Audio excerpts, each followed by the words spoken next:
Naam, nikitumai ubuheri wa afya. Hujambo na karibu kwenye matangazo mbashara ya kikao cha bunge la Senate leo ikiwa ni tarehe 9 mwezi Agosti mwaka 2023. Jina langu ni Tilio Ismail Marco na ratibu ya bunge la Senate alasiri hii ina miswada 11 na hoja 4 zinazotarajiwa kushughulikiwa.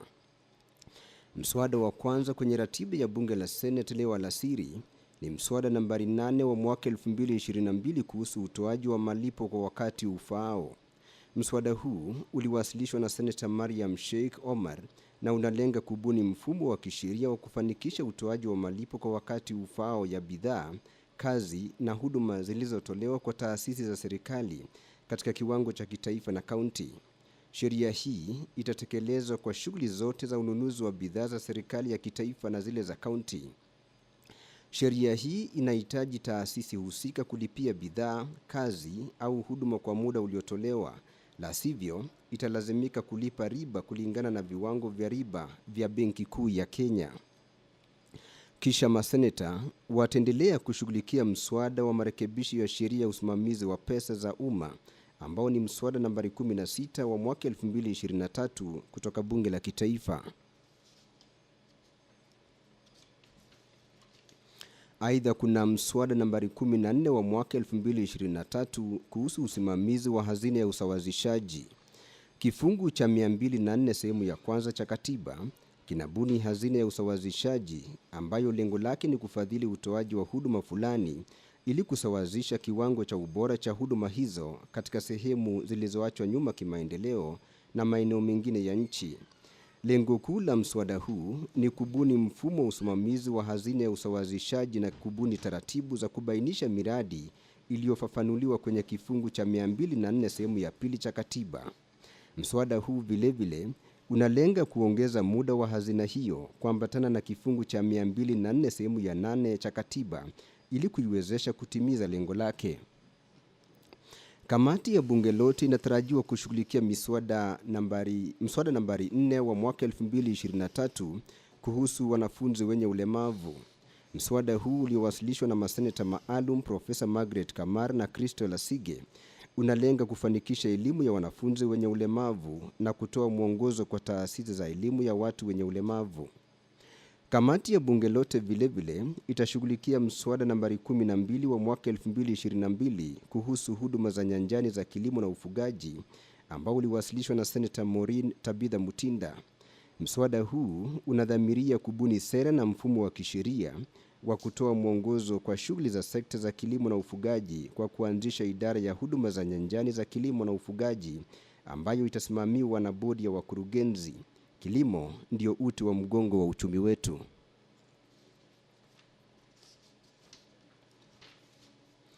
Kamati ya bunge lote pia itadurusu mswada nambari 14 wa mwaka 2022 wa uanzishaji.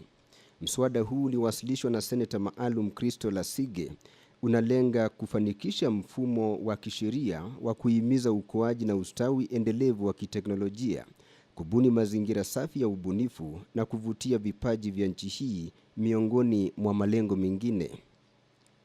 Kamati ya bunge lote kadhalika itashughulikia mswada nambari 13 wa mwaka 2022 kuhusu zao la ndengu. Mswada huu wa Senata wa Kitui na Kuambua unadhamiria kubuni mfumo wa kisheria wa kustawisha na kudhibiti sekta ya ndengu hapa nchini.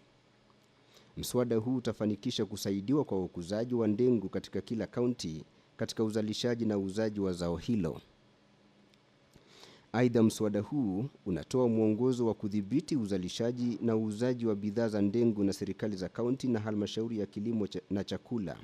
Kadhalika, mswada huu unahimiza serikali ya kitaifa na zile za kaunti kutumia zao la ndengu kuweka akiba ya chakula kwenye sera na mipango yao mbalimbali ya utoaji lishe shuleni.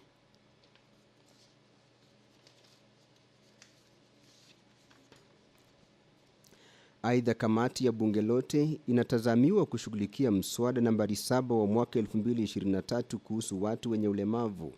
Mswada huu pia uliwasilishwa na Senator maalum Crystal Asige na unalenga kuondoa sheria nambari 14 ya mwaka 2003 ya watu wenye ulemavu na badala yake kubuni sheria inayotimiza masharti ya katiba. Mswada huu unasisitiza uzingatiaji wa haki za kibinadamu katika utekelezaji wa jukumu la kijamii la kuwalinda na kusaidia watu wenye ulemavu. Mswada mwingine unaotarajiwa kushughulikiwa na kamati ya bunge lote ni mswada wa kubuni taratibu sawa za utoaji leseni katika kaunti, ambao uliwasilishwa na Senator Mariam Sheikh Omar. Dhamira kuu la mswada huu ni kubuni taratibu sawa za utoaji leseni za shughuli mbalimbali katika kaunti na kuwapa motisha wadau wa sekta ya kibinafsi kufanya biashara katika maeneo ya kaunti. Na mtazamaji, na mwana naibu spika wa bunge la Senate anaingia ukumbini kuashiria kwamba ndiye atakayeongoza kikao cha sasa, na moja kwa moja anaelekea kuongoza maseneta kwa maombi. Unatazama kitengo cha matangazo ya bunge, yani PBU, na sasa ni wakati wa maombi. Let's pray. Almighty God, we beseech you to be with your abundant favor and blessings as your servants whom you have been pleased to call to leadership positions in this republic. We seek guidance to treat and consider all matters that shall come to our deliberation in so just and faithful manner as to advance the peace, prosperity, and welfare of our country and of those whose interests you have committed to our church. Amen.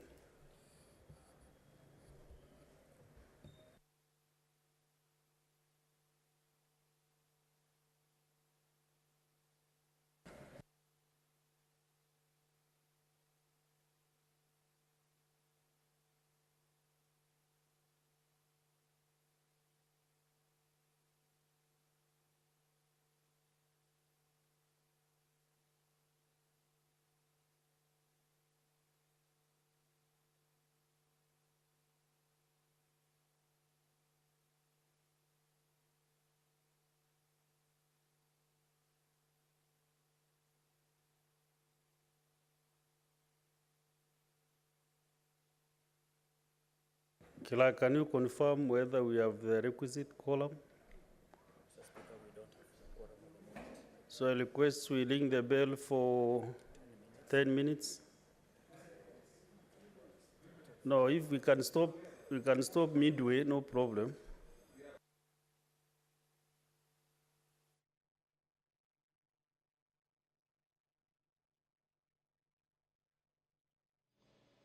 Spika ameagiza kengele kukirizwa kwa muda ili kuwawezesha maseneta zaidi kuingia ukumbini na kujaza idadi inayohitajika ya maseneta. Na sasa idadi hiyo imetimizwa katika ukumbi wa bunge la Senate na kikao kinaanza rasmi.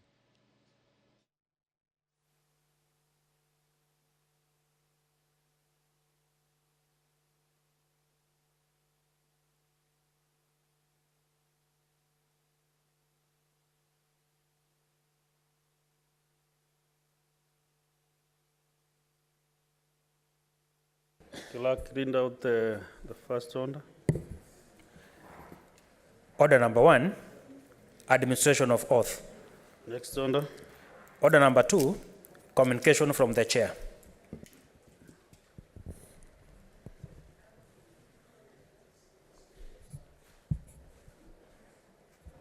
We have one or two communications to make this afternoon.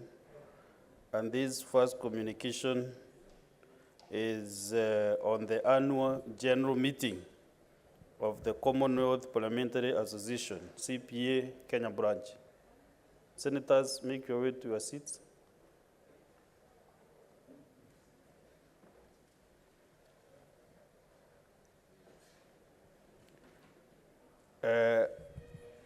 Let me proceed, honorable senators. As you may recall, on Thursday, August 2023, I issued a communication on the annual general meeting of the Commonwealth Parliamentary Association, CPA, Kenya branch. In the communication, I stated that an annual general meeting of the CPA, Kenya branch had been convened by the joint presidents and was scheduled for Thursday, 10th August 2023 at 10 a.m. in the National Assembly chamber. This is to bring to the attention of senators that the time for this meeting has been rescheduled to 9 a.m. on the same day and that the venue remains the same. As I stated in the communication, the agenda of the meeting will be, among other things, to conduct election of members of the Executive Committee. The Executive Committee will have the responsibility of steering the branch towards achieving the objectives of the association.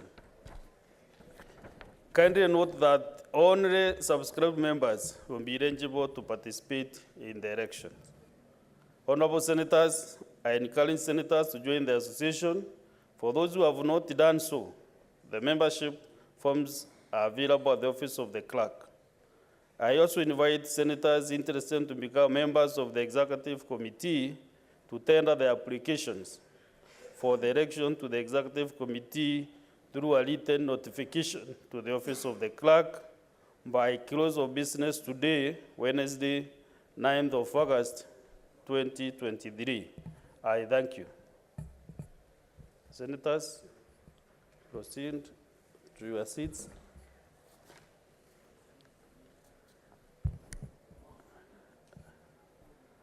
Senator Fakinotti, greetings. I requested you to make your way to the seats.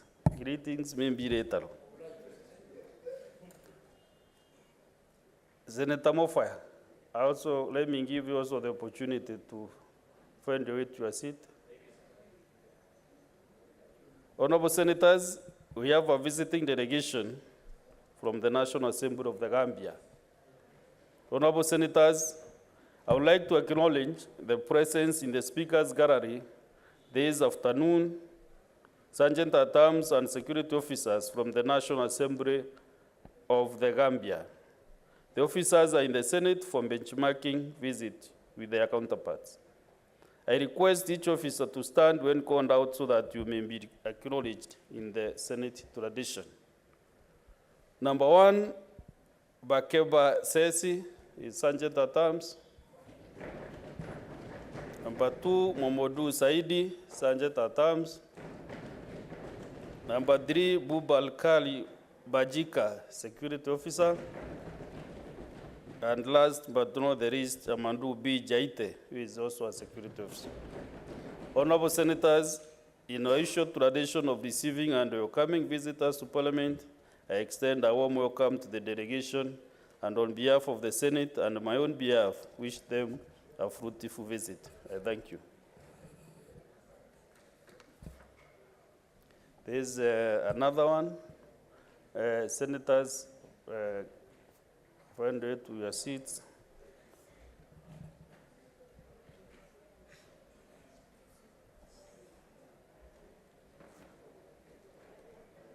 And that is Angundi Spin, Senator Mandago.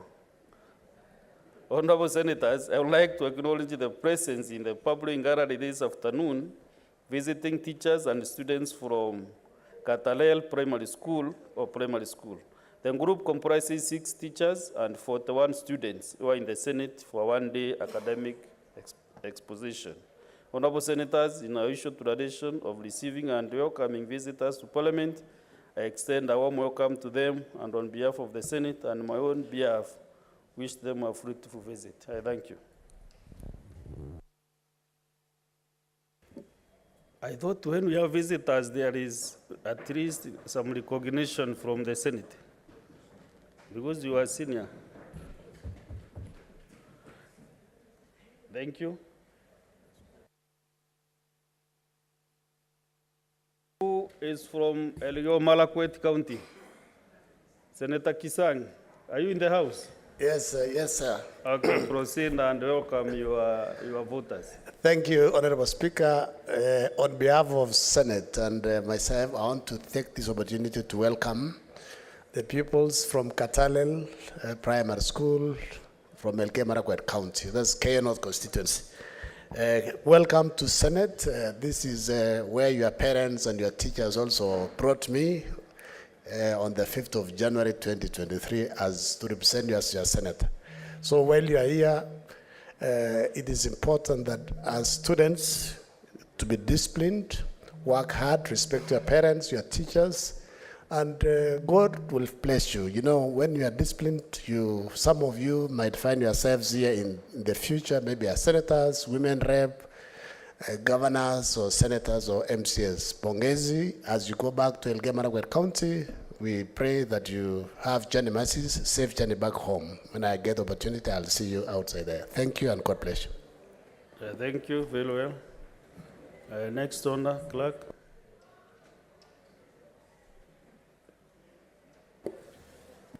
Order number 3, messages. Next honor. Order number 4, petitions.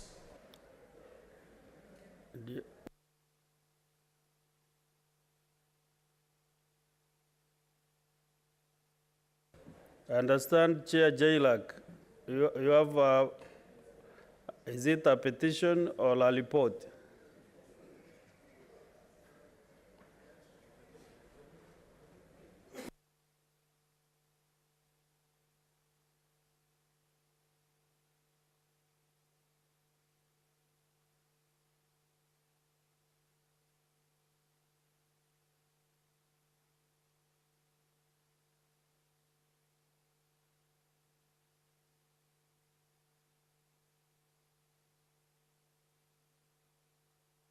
Okay. Next order. It's okay. Order number 5, papers. Majority leader or his representative to lay the papers.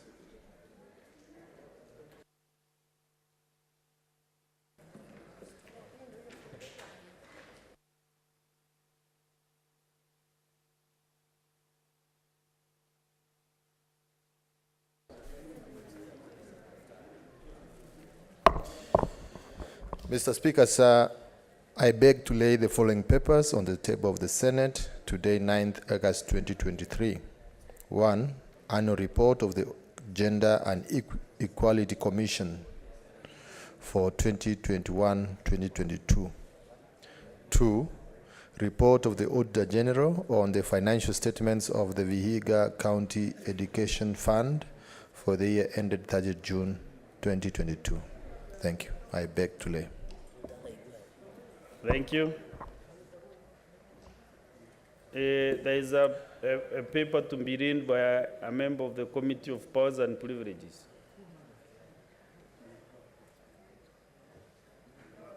Okay, fine, it's not ready. Next order. Order number 6, notices of motion. Next order. Order number 7, questions and statements. Okay, let's get the first statement and standing under 52-1 by nominated Senator Esther Okenyuri.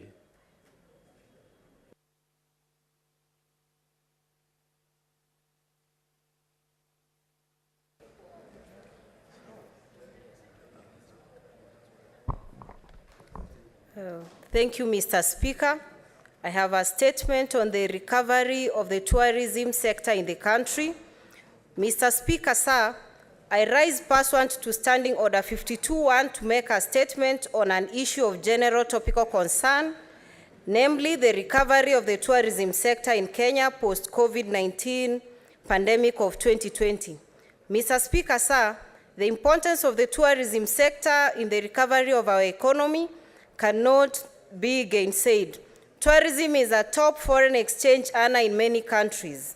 A dollar earned for our economy through the tourism industry comparatively has the least ratio of production cost to output.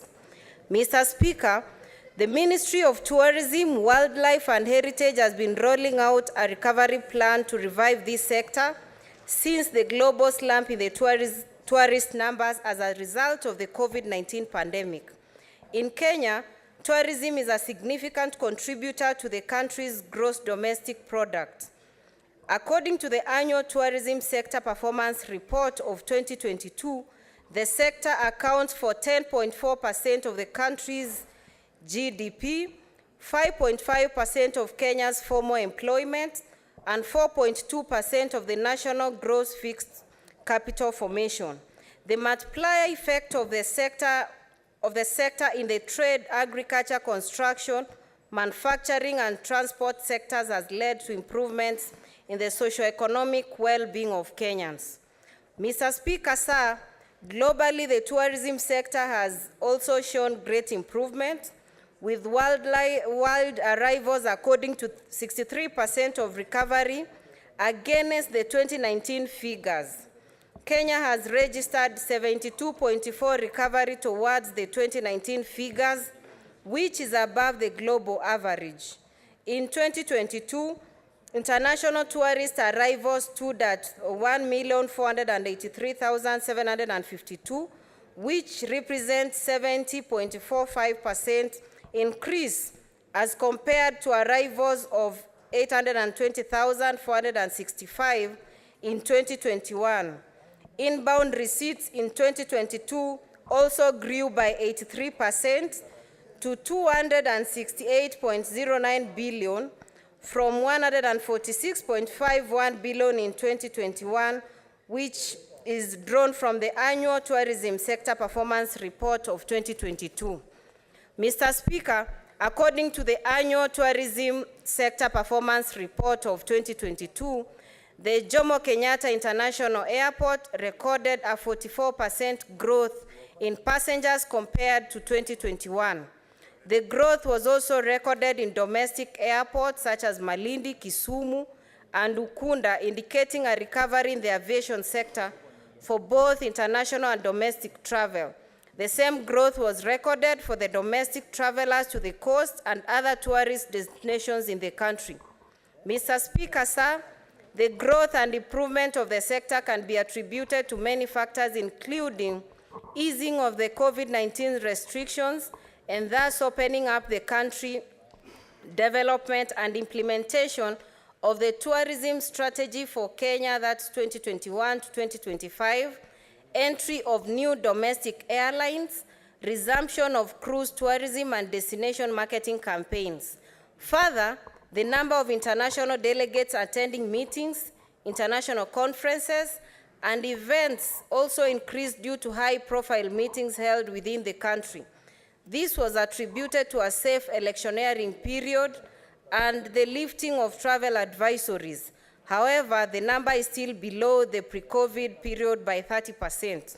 Mr. Speaker, sir, despite the country not attaining the performance it had before the COVID-19 pandemic, there has been improved performance in 2021 and 2022.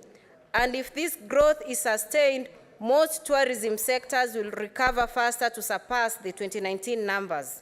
Mr. Speaker, having said the above, there is an urgent need to innovate and offer new products to our visitors so as to enrich their experiences while visiting the country.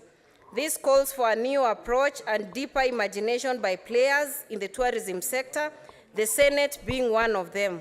Mr. Speaker, sir, to this end, I would like to urge the Senate to take the lead in encouraging counties that share cross-county tourism sites and facilities or tourism circuits to collaborate and plan together by ensuring their governments engage in strategic cross-county tourism promotion programs.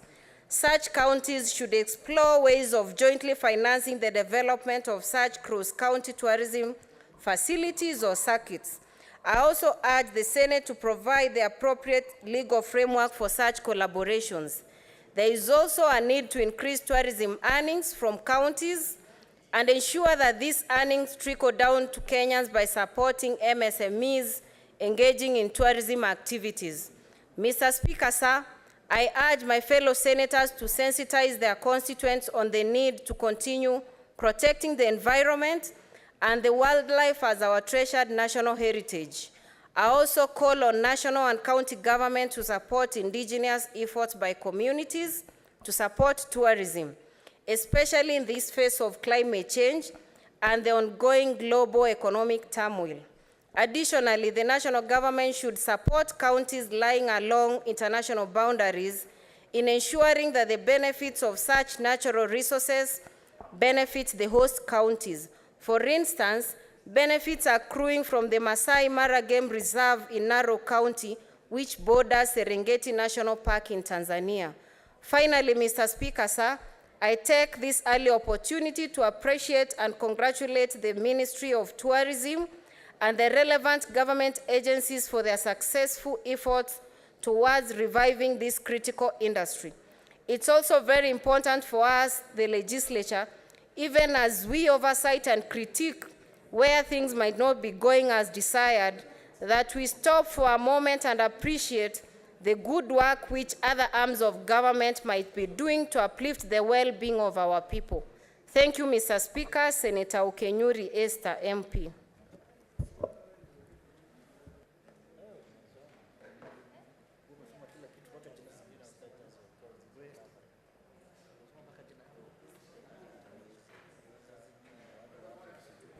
Let's get the next statement from the Senator for Elgeyo Marakwet County.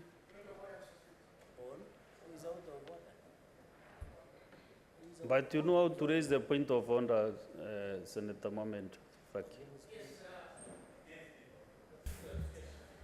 Mheshimiwa Spika, taarifa aliyosoma dada yetu Senator Okinyuri ni muhimu sana kwa sababu inazungumzia masuala ya utalii.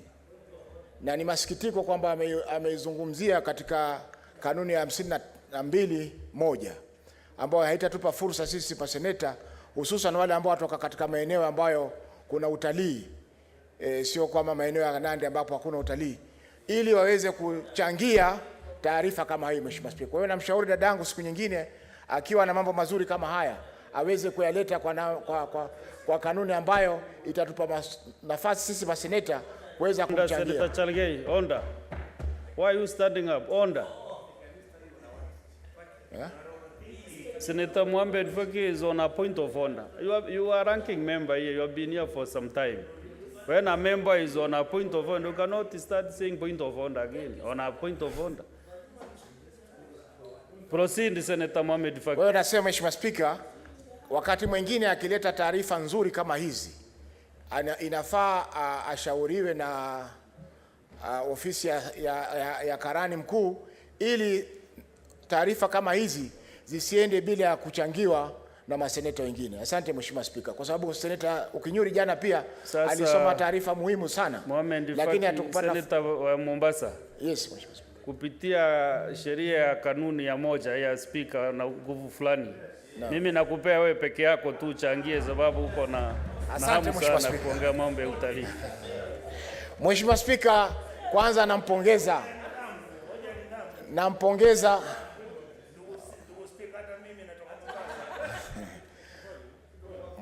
Mheshimiwa Spika, asante kwa kunipa fursa hii. Kwanza nampongeza dada yetu Senator Okinyuri kwa kuzungumzia swala la utalii, na kwamba utalii ni moja ya zile Senator Mohamed Faki asikizwe bila itirafu yoyote.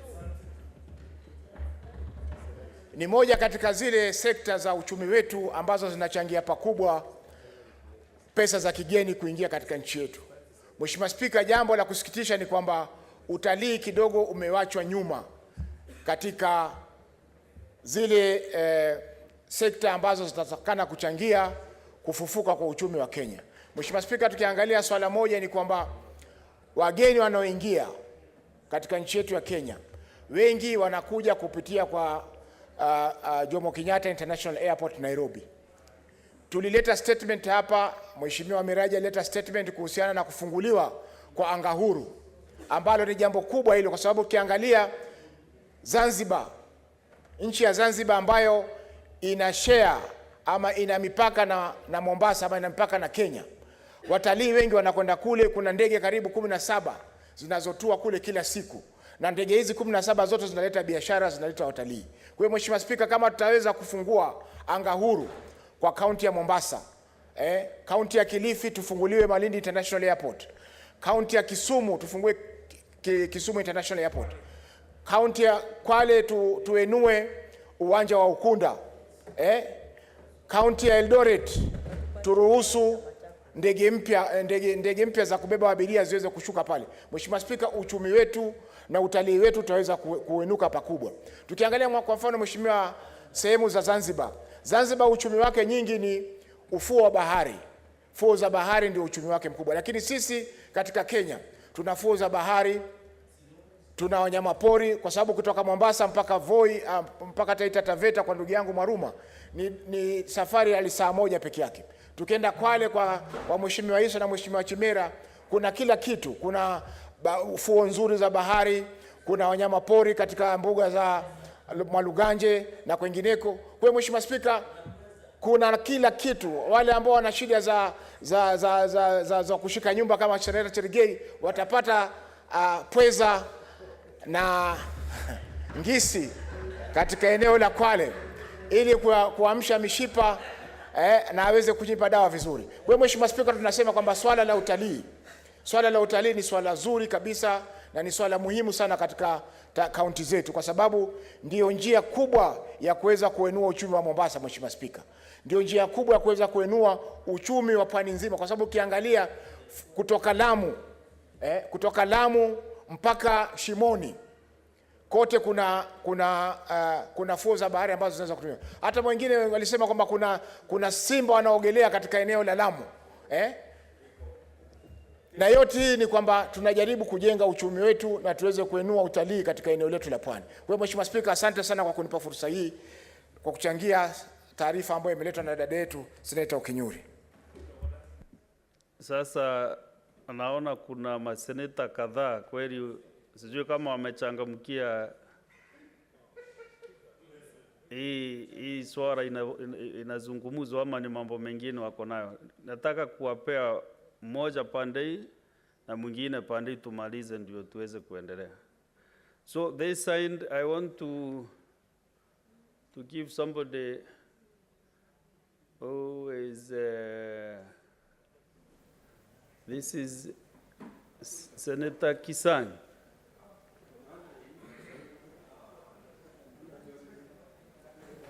Thank you, Speaker. Mr. Speaker, you know, you had called me earlier to read my statement, but now that you have given me the opportunity...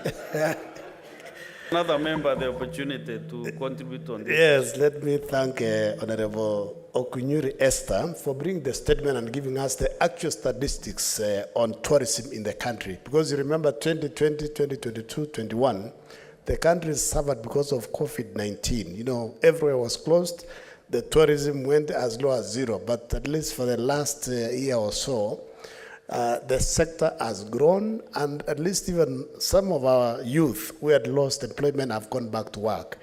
Elgeyo Marakwet County, Honorable Speaker, is also a great potential for tourism. We have Rimoy National Game Reserve that has not been fully utilized, and we have had discussion also with the governor of Elgeyo Marakwet County to put up cottages, visit Masai Mara, so that they can learn on conservancy, so that we can have appropriation in aid arising from both local tourists and international tourists, Honorable Speaker. That is because, in fact, I wanted to ask Senator for Narok. People are complaining that they are queuing for more than 3 hours in the gates because of the migration of wildebeest from Tanzania to Kenya. So maybe your county, they need to do something, because those in the international and local tourists are getting frustrated because you want to visit, but you are held up for more than 5 hours while trying to go and see the big five in Narok County.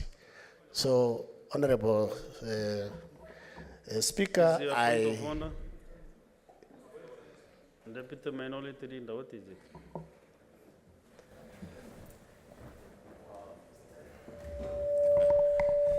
Thank you, Mr. Speaker. Mr. Speaker, I'm sorry I have to do this. Mr. Speaker, I don't think we are doing the right thing. Under Standing Order 52, a statement that has been issued does not have a window for senators to contribute on that statement. Mr. Speaker, Standing Order number 1 is very, very clear that it only applies where there are no provisions on an issue. The Speaker 52 is clear. There is, yes, I'm just going on record, Senator Mazayo. This is a house of record. I'm just trying to say, so because now that the chair uses Standing Order number 1, Standing Order number 1, the Speaker, has limitations. Who It has are you limitations. challenging, Senator Wambua? I'm challenging the ruling of the Speaker because the Speaker, yes, No, I you am. are out of Because order. the Speaker, You are out of order, says Senator Mwaruma. the Speaker, I mean, Wambua. Mr. Speaker, Mr. Speaker. Have your seat, This Senator. is a House of Record, Mr. Speaker. Have your seat, kindly. Have your seat. I will have Senator my seat, Mwaruma Speaker. Jones Mwashushe. 2 minutes. Just give me the timing. 2 minutes for any member. Thank you, after Mr. we Speaker, for this opportunity to comment about this very important statement by Senator S.C. Okenyuri. You know, Mr. Speaker, that I come from Taita Taveta County, and 62% of the land of Taita Taveta County is under Savo Conservation Area. I would like to say that much as we have tourism in my county, we are not benefiting from the proceeds and collections from the Savo Conservation Area. But be it as it may, Mr. Speaker, I would like to mention two things. That one, there is something that we can do to support tourism in Taita Taveta County as government. That is number one, opening up Ikanga Airstrip, Mr. Speaker. Ikanga Airstrip, Mr. Speaker, was started 20 years ago, and it is complete and still undergoing expansion. But, Mr. Speaker, it is not in use up to now. So what I would urge the government is that in support of growth of tourism in Taita Taveta County, that airstrip is made to function. Number two, there was a stimulus program, Mr. Speaker, under the COVID-19 stimulus program, where credit of 5% was offered, Mr. Speaker. What I would urge the government is that we are not out of the woods yet. We still have the effects of COVID-19 up to now, and I would urge, Mr. Speaker, that that credit, low interest credit of 5% is still advanced to people who are doing tourism. I thank you, Mr. Speaker. Thank you. Senator Abdurrahman Abdullahi Milaj.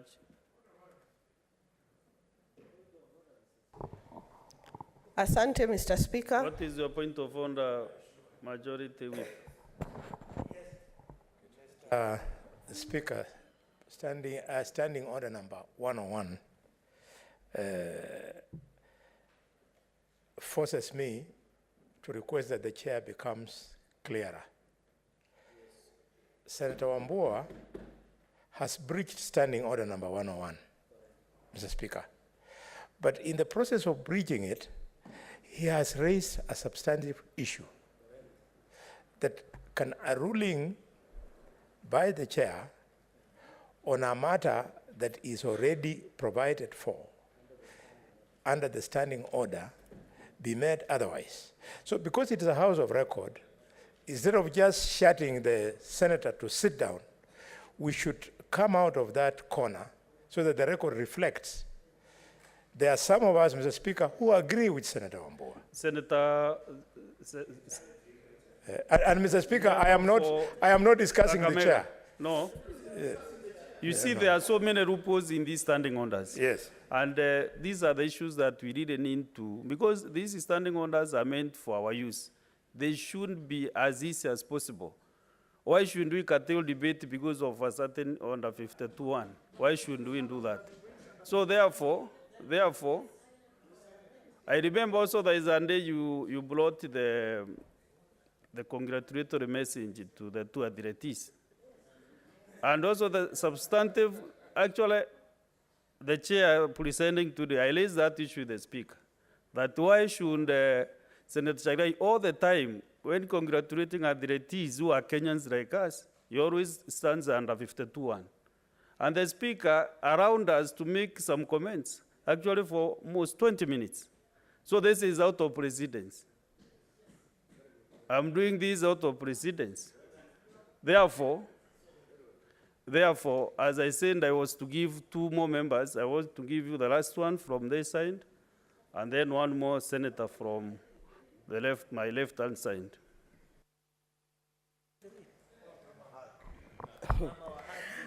Asante Bwana Spika kwa kuweza kunipa fursa hii na mimi niweze kuchangia statement iliyosomwa na dadangu S.C. Okenyuri. tarehe 24 mwezi wa 4 mwaka huu niliweza kusimama katika hii nyumba na nikaitisha statement kwa nini anga ya Moi International Airport ilikuwa hairuhusu ndege za kimataifa kuweza kutua moja kwa moja. Lakini nashukuru baada ya ziara ya rais wetu William Samoei Ruto kule Pwani juma lililokwisha, rais pamoja na waziri wake wa miundo msingi aliyekuwa seneta bwana Murkomen waliweza kutangaza ya kwamba wameweza kuifungua anga ya Mombasa ili utalii uweze kushamiri katika jimbo na majimbo yote ambayo yako Pwani. Dadangu Esi, Mwenyezi Mungu akubariki, kwa sababu sisi wa Pwani, Bwana Spika, tunategemea sana, na utalii ndio uti wa mgongo wa uchumi wa majimbo ya Pwani. Ndiposa nimeona ya kwamba tunapofika hapa, sisi si wawakilishi tu wa yale maeneo tuliyotoka, bali ni wawakilishi wa taifa la Kenya, na kuona kwamba mjumbe kutoka maeneo ya Kisii anajali wananchi na raia wenzangu wa kule mfuo wa Pwani inanifariji roho na kuonyesha ya kwamba sisi kama taifa, jumla ya mapungufu yetu na mikwaruzano ya kisiasa, tunapendana. Na nipende tena kumpongeza rais wangu kwa kuweza kuifungua anga kupitia statement yangu. Na hiyo ni kumaanisha ya kwamba sisi kama bunge hatuko tu hapa kuuliza statement, bali zile statement zinafanyiwa kazi na executive, na Mwenyezi Mungu akubariki dadangu Esi. Asante. Senator Olekina.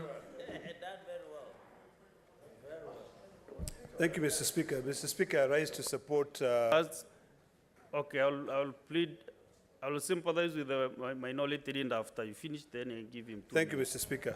Mr. Speaker, this statement that has been raised by the distinguished Senator Esther Kunyori is a statement which you rightfully use your discretion to allow us to be able to comment on it.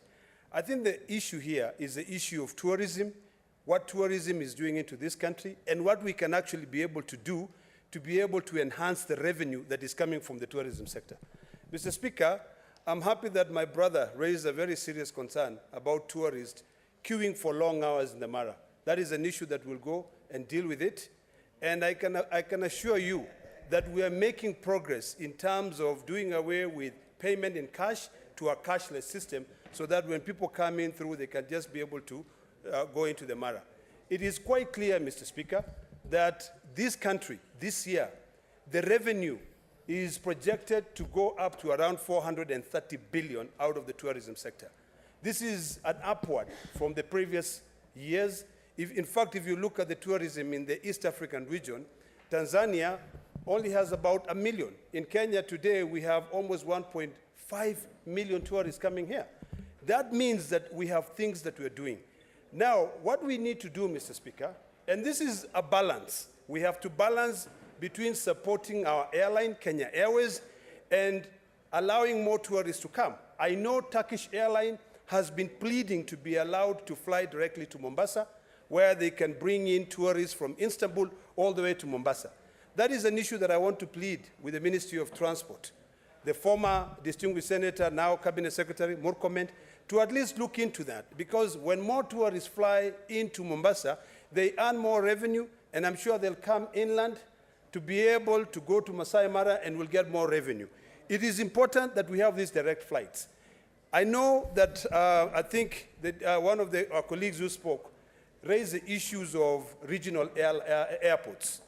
You know, last year, I was against an airport being built in the Masai Mara because, number one, it increases a lot of carbon. The carbon footprint is it will be extended. Number two, animals will be disrupted, but building it in Narok town increases the revenue, increases activities, increases jobs in that area. So we need to balance. And I do hope that, Senator Kunyuri, you can now bring that statement again using Standing Order number 53 so that we can engage the Ministry of Transport and ensure that we have that balance. Allow more airlines to fly directly from their original areas to tourist destinations. Otherwise, Mr. Speaker, I thank you. Thank you. 2 minutes for the minority leader. Asante sana Bwana Spika. Bwana Spika, kitu cha kwanza nataka kumpatia kongole dada yangu Ekinyuri kwa taarifa hii ambayo ameileta hapa.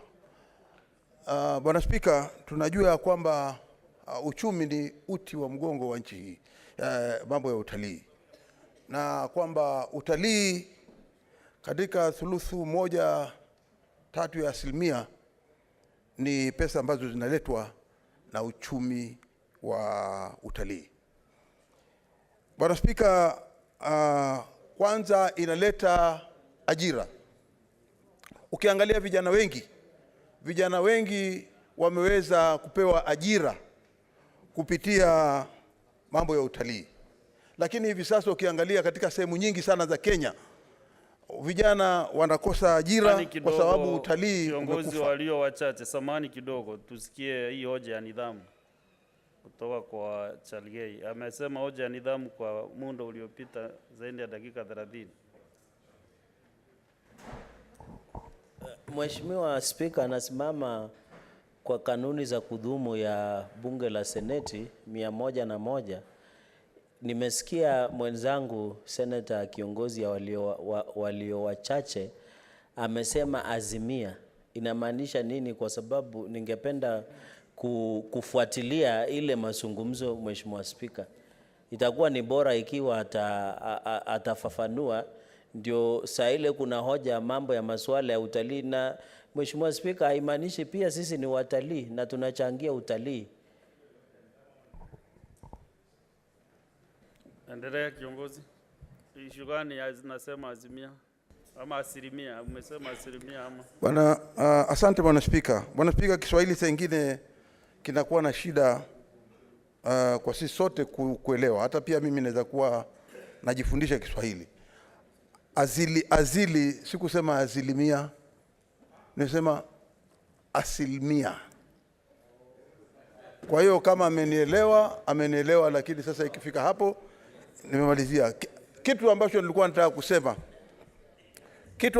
nataka kusema Bwana Spika ni kwamba vijana walikuwa wakipata ajira hapo zamani. Lakini hivi sasa hali ya uchumi na hali ya utalii ndani ya nchi hii, tukizingatia kwamba sehemu zote za pwani mahoteli yamefungwa na vijana wamerudi nyumbani. Kitu nasema ni kwamba inatakikana kuwe na mikakati bora kulingana na taarifa ya dadangu Ekinyuri aliyoileta, ili iwekwe na utalii uweze kurudi. Tukiangalia upande wa pili, tunaona ya kwamba katika Kenya tumekuwa na utalii college na college kidogo ambazo zimekuwa zikizingatia mambo ya utalii, lakini hususan university ambayo ilikuwa imetengenezwa hapa kama ile ya Switzerland inakuwa ni ile Ronald Ngala Tourism University ambayo iko pale Vipingo. Tukiangalia hivi sasa, serikali ilianzisha huo mradi na ulikuwa mradi mzuri sana, lakini imemaliza miaka 18 kufikia hivi sasa kwa hiyo university kumalizwa. Tunataka kusema ya kwamba ikiwa hii serikali iliyoko hapo kwenye mamlaka sasa iweze kufanya juhudi zao zozote wanazofanya ili kuona ya kwamba ile university ya mambo ya utalii itamalizwa, ile ya Ronald Ngala University, kwa sababu itasaidia watoto wetu kutoka kila sehemu ya Kenya ambaye anataka kujifundisha taaluma, awe na taaluma ile ya mambo ya utalii. Ya mwisho Bwana Spika, tumekuwa tukisema hapa kila siku ya kwamba ma-airport yetu ni lazima tuyapatie nafasi ya kuweza kupanuliwa na kuwa makubwa na kuwa yale ya kisasa ambayo yanaweza kuchukua ndege hatima ikitoka kama mambo ya Italy inaweza kuja straight paka kama inashuka Nandi kule kuna airport inaangalia sehemu za utalii za Nandi. Vile tunasema ya kwamba Malindi International Airport mpaka hivi sasa imebaki vile katika miaka 10 iliyokwisha. Ikiwa inaweza kuongezwa, tunapata tourists ambao wanatoka direct kutoka Italy ambao wanajua nyumba yao ama mahali pao pa kuishi pa utalii ndani ya Kenya ni ndani ya Malindi. Bwana Spika, tunasema lazima tuwe na mikakati pia tukiwa tunaifanya ya kuweza kuongeza mambo ya utalii. Tufikirie habari ya Malindi International Airport. Kumalizia Bwana Spika, nasema mambo ya Lamu. Lamu tumekuwa tukisema kila siku, Lamu ni nchi yetu. Lamu ni mmoja wapo ambao iko katika town ambao ni mambo ya utalii ndani ya Kenya. Ikiwa sehemu hiyo inakuwa represented na ndugu yangu Joseph hapa, anasema umezungumza mengi mazuri sana kakangu. Kwa hivyo mpe dakika moja tafadhali, ameomba sana. Mpe dakika moja. Asante. Nilikuwa nasema mambo ya Lamu Bwana Spika. Bwana Spika, tunajua Lamu inapata watalii wengi. Na ikiwa inapata watalii wengi, kuna ile airport ambao sisi sote hata tukiwa na mikutano Lamu tunaenda tunashukia. Ile airport ni ile ya Manda. Manda mpaka sasa imebaki kidogo sana ile Manda airport. Kwa hiyo tunasema ya kwamba serikali lazima izingatie ya kwamba pale panaposhuka watalii paweze kufanyiwa utaratibu. Na hata ukiangalia ile pale ambapo ile landing jet pia haiko mzuri sana. Na hali wewe na mimi tukienda Lamu tunashukia hapo. Inakuwa vyema kama ile serikali itazingatia kuongeza upana na kuongeza ili kila mtu awe anaweza kushuka pale akiwa na hali ya kwamba yuko sawa. Asante Bwana Spika. Asante sana. Umesahau ile uwanja wa Ukunda pia unasumbua. Under statements under standing order 53.1, the first statement by Senator Mudigi has been deferred to the next sitting. Next is Senator Elgeyo Marakwet County, Senator William Kisang.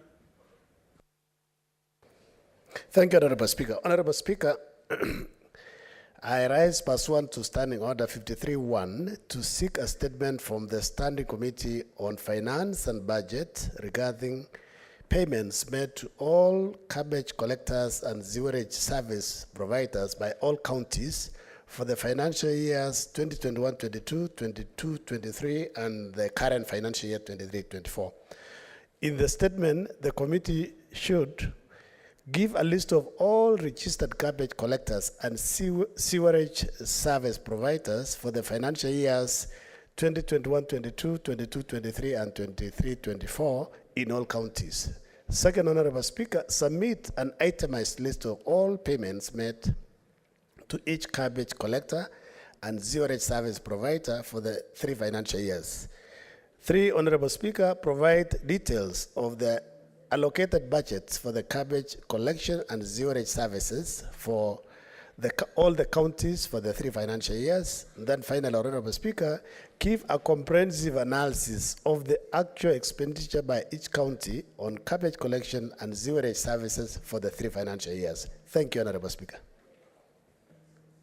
The next statement by Nairobi City County Senator Edwin Sifuna. Thank you, Mr. Speaker.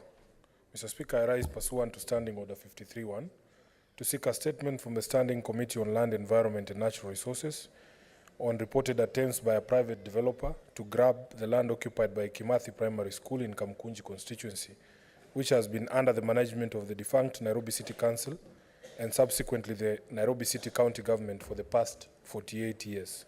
Mr. Speaker, in the statement, the committee should, 1, establish how a private developer managed to acquire documents from the National Land Commission that allegedly grant him ownership of the land where Kimathi Primary School has been operating on for the past 48 years. Number 2, provide details on land ownership status of all the public schools in Nairobi City County, stating when a comprehensive land audit will be initiated. Number 3, state the measures taken to ensure the safety of the students, teachers and staff at Kimathi Primary School amidst this land ownership dispute. And finally, Mr. Speaker, determine if there were any illegal dealings involving public servants within the National Land Commission, Ministry of Lands and the Nairobi City County Government who might have colluded with the alleged land grabber, stating what actions, if any, to be taken against the culpable officers. I thank you, Mr. Speaker. Very well, thank you, Senator Sifuna. The next statement by Senator Jones Mwaluma.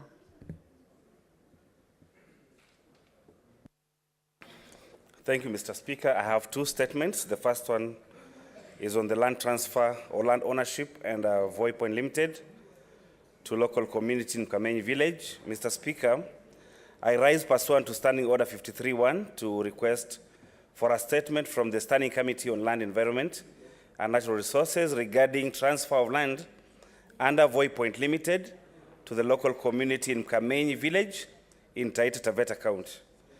In the statement, the committee should, one, state the progress made in reverting the ownership of land under the Voi Point Limited to the local community in Kamenyi Village in Taita Taveta County, stating the total land in acreage under Voi Point Limited and the total acreage of land ceded to the community so far.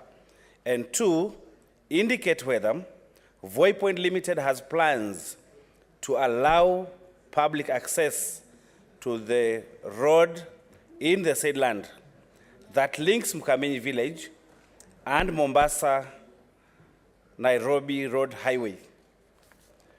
Second statement, Mr. Speaker, is on the rationale for instituting mandatory National Social Security Fund, NSSF deductions on members of various superannuation schemes. Mr. Speaker, sir, I rise pursuant to the Standing Order 53-1 to seek a statement from the Standing Committee on Labor and Social Welfare concerning the rationale for instituting mandatory NSSF deductions on employees who are already members of various superannuation schemes. In the statement, the committee should, one, provide a list of all superannuation schemes currently registered in Kenya. Two, explain the legality of employees being subjected to contributing to two retirement plans, outlining the legal basis for the same and stating how the various superannuation schemes are managed and specifically how the workers will benefit from each scheme, particularly those who make double contributions. Two, explain the rationale behind making NSSF contributions mandatory in disregard to other superannuation schemes such as Public Service Pension Scheme, Local Authorities Provident Fund, that is LAP Fund, and the Local Authorities Pension Trust, LAP Trust, stating whether there was any stakeholder engagement and table documentary evidence of any such meetings, dates of the meeting, location and attendance registers. And finally, number four, provide proof of remittance by employers of deductions from the employees to these retirement schemes, as well as confirmation that all deductions are up to date. I thank you, Mr. Speaker. Thank you, Senator. Next is Senator for Nandi County, Senator Samson Chalgei.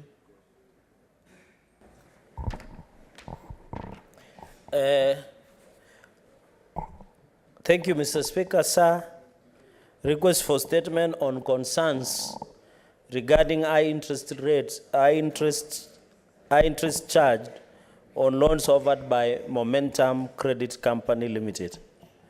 Mr. Speaker, sir, I rise pursuant to Standing Order 53-1 to request a statement from the Standing Committee on Finance and Budget on the concerns regarding high interest charged on loans offered by Momentum Credit Company Limited.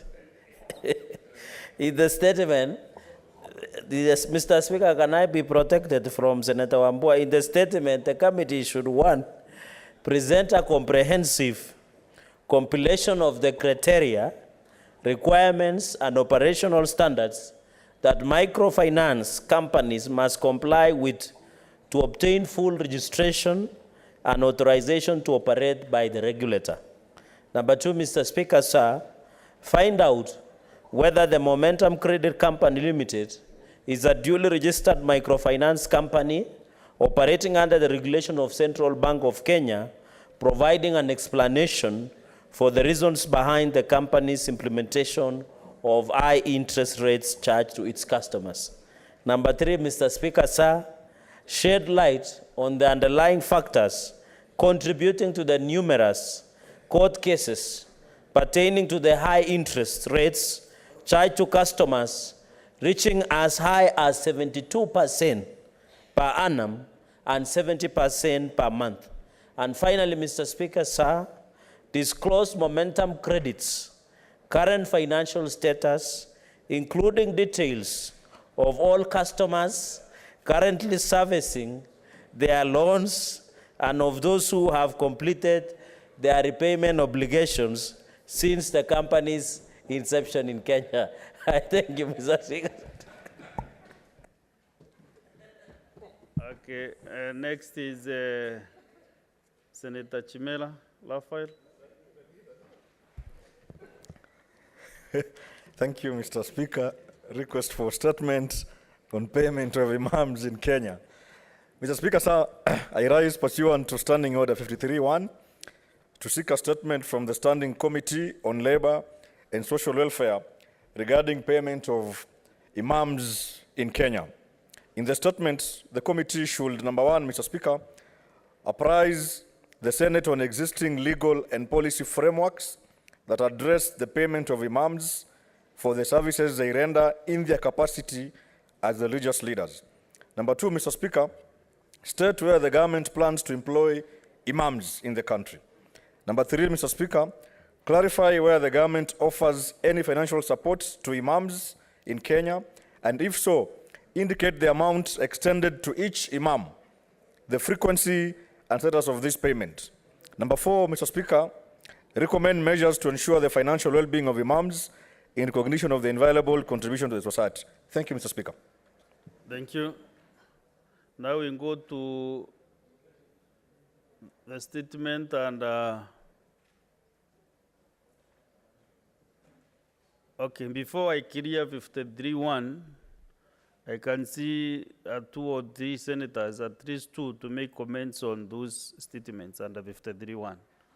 So, Senator Ososi Gonfrey. Thank you, Mr. Speaker. Mr. Speaker, I wish to comment on the timely statement by Senator Marua on the issue of double remittance, double contribution to pension scheme or various retirement benefit scheme. Mr. Speaker, this is a very serious issue because these employees are made to contribute to NSSF. At the same time, they are contributing to various other schemes like the Public Service Pension Scheme, the Local Authority Provident Fund, and the Local Authority Pension Trust Fund, commonly referred to Lab Trust and CPF. Mr. Speaker, this matter is a matter of concern because in my committee of CPIC, one of the most common audit query is the issue of non-remittance of statutory deduction, particularly NSSF and pension. And this is one of the contributing factors. Having to pay or to be deducted to 2 different schemes is one of the challenges. So, Mr. Speaker, I expect the committee that will handle this matter, which in this case is the Standing Committee on Labor and Social Welfare, to do a thorough job in ensuring that this particular challenge is handled.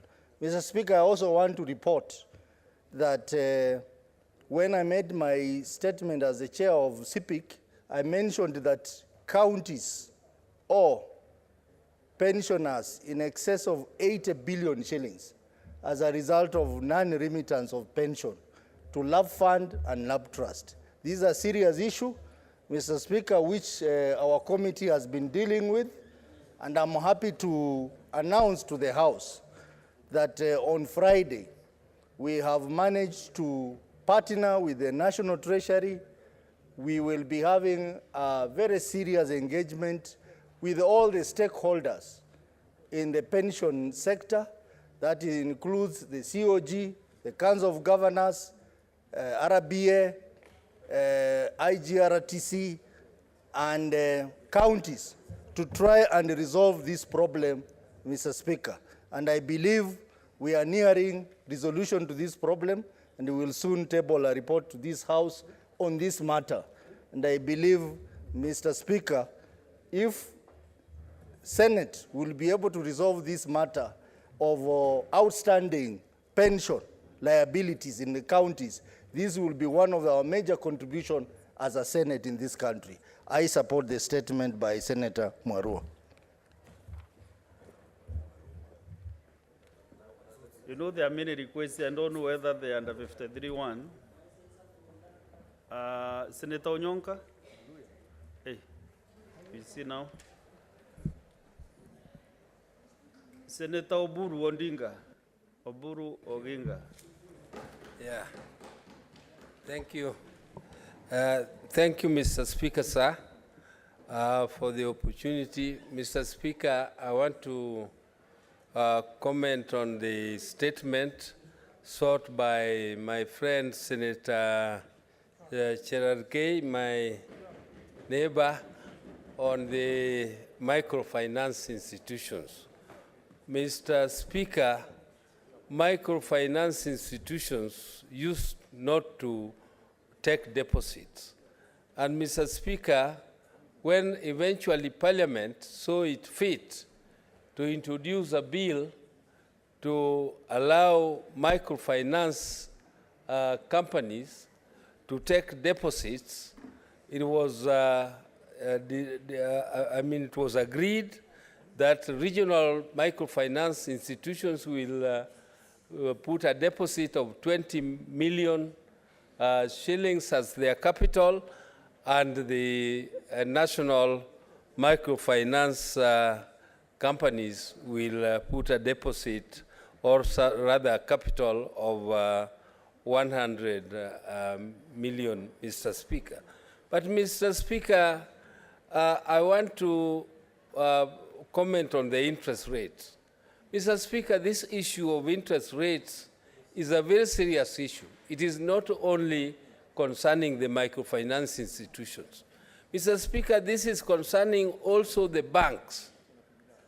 Mr. Speaker, you will recall that there was a time, or even before last year, no, before the last 2 years, there was a limit which was put on the interest rates. There was a regulation which was put as of a certain percentage above the central bank rates to regulate the interest rates. But, Mr. Speaker, the banks complained and they said that they wanted to lend more money to people, so they wanted to be allowed to regulate themselves, to do self-regulation, and that the central bank rate, they will not go far off the central bank rates. When the microfinance companies were allowed to take deposits, they also became under the central bank regulations. They were being regulated by the central bank. But you wonder, Mr. Speaker, when the control of the limit for interest rates was removed. Once it was removed, then these people went haywire. The banks went haywire, the microfinance companies went haywire, and they are now charging far, far off the central bank rates as recommended, and they agreed to self-regulation. So, Mr. Speaker, perhaps it will be better for Parliament to reintroduce controls on these interest rates, because when they are there, the banks complain that it is not giving them leeway to charge reasonably depending on the risks they take in lending. But now when you give them the leeway to now use reasonable rate, what really reason do the banks have to impose interest of, say, 24% when the CBR rate is at 11%? Mr. Speaker, that is more than 50% or 100% profit, Mr. Speaker. Who makes that kind of profit in Kenya? It is no wonder, Mr. Speaker, it is the only these financial institutions. When Kenyans are going bankrupt, they are the only ones who make money. They are the only ones who declare windfall profits when the whole economy is nosediving. Mr. Speaker, this is high time that Parliament thought of ways and means of controlling these institutions so that Kenyans can benefit. So many Kenyans are going bankrupt because of this overcharging of interest, Mr. Speaker. Mr. Speaker, it is a very good statement, and I support, Mr. Speaker. Let the committee do a good job. Thank you, Mr. Speaker. Thank you for also summarizing in a very nice way all the statements under 53.1. Now let's go to statements under 56.1, starting on the 56.1. Chair and delegated registration, you have a committee report.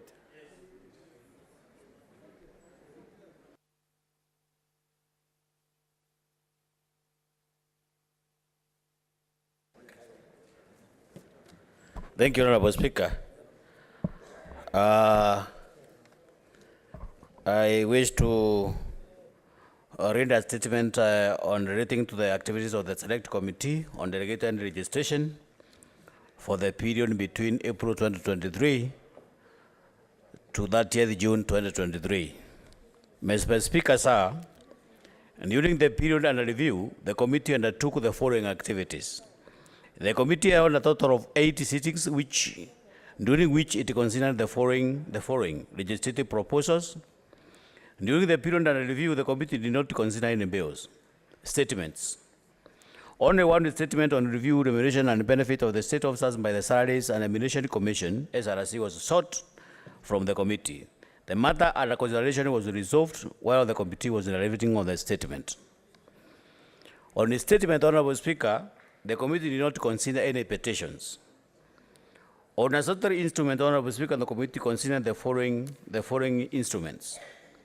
A, Draft National Building Code 2023.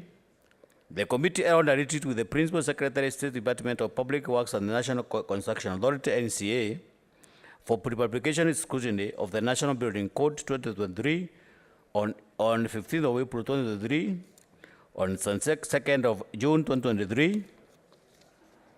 The committee made the comments on the draft building code 2023, which was transmitted to the Ministry for consideration before finalization and tabling in the Senate. B, Honorable Speaker, the committee also considered some issues to do with the water regulations.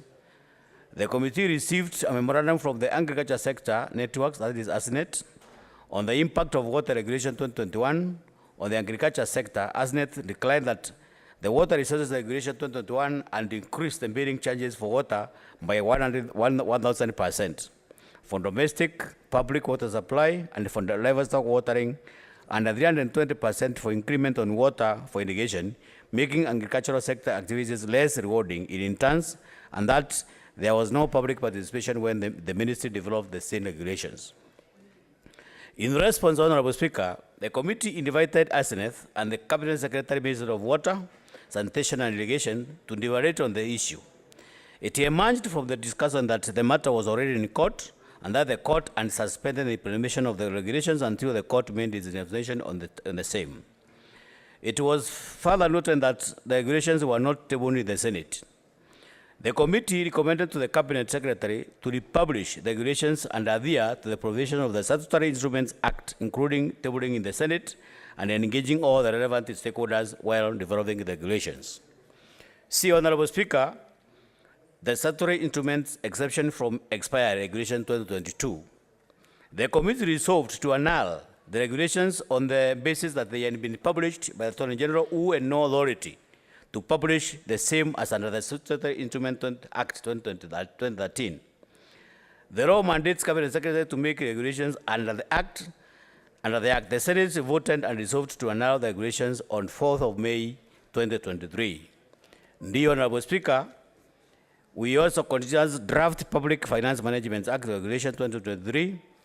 Under the proposed regulations, the national government PMF regulations is proposed to be amended to delete the debt limit set at 10 trillion and replace the same with a debt anchor of 55%.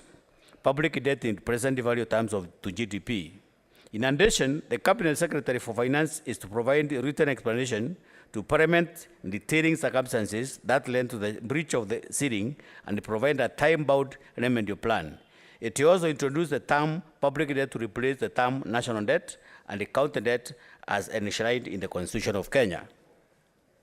The Cabinet Secretary, National Treasury, expected to appear before the committee on the end of August 2023 to deliberate on the draft regulations and the implications on the sustainable public management.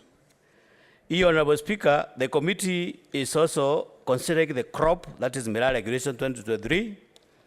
The committee is considering these regulations and is scheduled to meet with the Council of Governors and the Minister of Agriculture and Livestock Development on 10th of August 2023 to deliberate on the regulations. Honorable Speaker, we also have some various regulations for the Minister of Environment, Climate Change and Forestry. One, we have regulations on the forest conservation and management, that is GAMS and the Recent Regulation 2023. Two, we have forest conservation and management, private forest registration regulations 2023. Three, we have environmental management and coordination deposit bonds regulation 2023. Four, we have environmental management and coordination strategy assessment, integrated impact assessment and environmental audit regulation 2023. Five, Honorable Speaker, we have environmental management and coordination electrical and electronic waste management regulation 2023. Six, Honorable Speaker, we have environmental management and coordination waste tires regulation 2023. Seven, we have environmental management and coordination plastic packaging materials control and management regulation 2023. 8, we have forest conservation and management charcoal regulation 2023.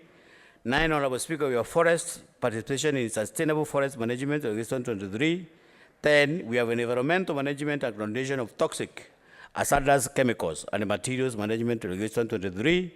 11, we have sustainable waste management extended producer responsibility regulation 2023. Those are the various regulations, Honorable Speaker, that are pending for scrutiny. The capacity building of the counterparts Assemblies Committee on Regulatory Registration. The committee met with the county regulatory registration committees of Nyandarua and the Kilifi counties during the period under review. This was intended to provide an opportunity for the county assemblies committees to interact with the committees to enhance the capacity of the members of the assemblies to scrutinize the statutory instrument in their respective assemblies. The committee will continue to host committees from the county assemblies for these purposes.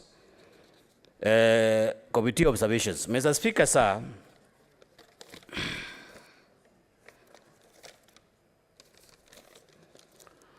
the committee has observed a worrying trend over the period under review where various cabinet secretaries would table their statutory instrument only in the National Assembly and not in the Senate as expected. To date, approximately 43 statutory instruments have been tabled in the National Assembly compared to only 3 statutory instruments tabled at the Senate over the same period. The threat is so worrying that at times, some cabinet secretaries forwarded statutory instruments dealing exclusively with the devolved functions to the National Assembly and disregarding the Senate. This is a very serious threat. Recommendations, Honorable Speaker. Arising from the above, the committee recommends following interventions to address the issue. 1, the Senate leadership, Senate Business Committee and the Senate Liaison Committee to take up this matter urgently and consider inviting the Prime Cabinet Secretary to appear before the Senate to address the matter. 2, Honorable Speaker, the committee also recommends that investigation where necessary, issuance of summons to cabinet secretaries who have failed to submit statutory instruments to the Senate, bringing the attention to the role of the Senate in scrutiny of statutory instruments.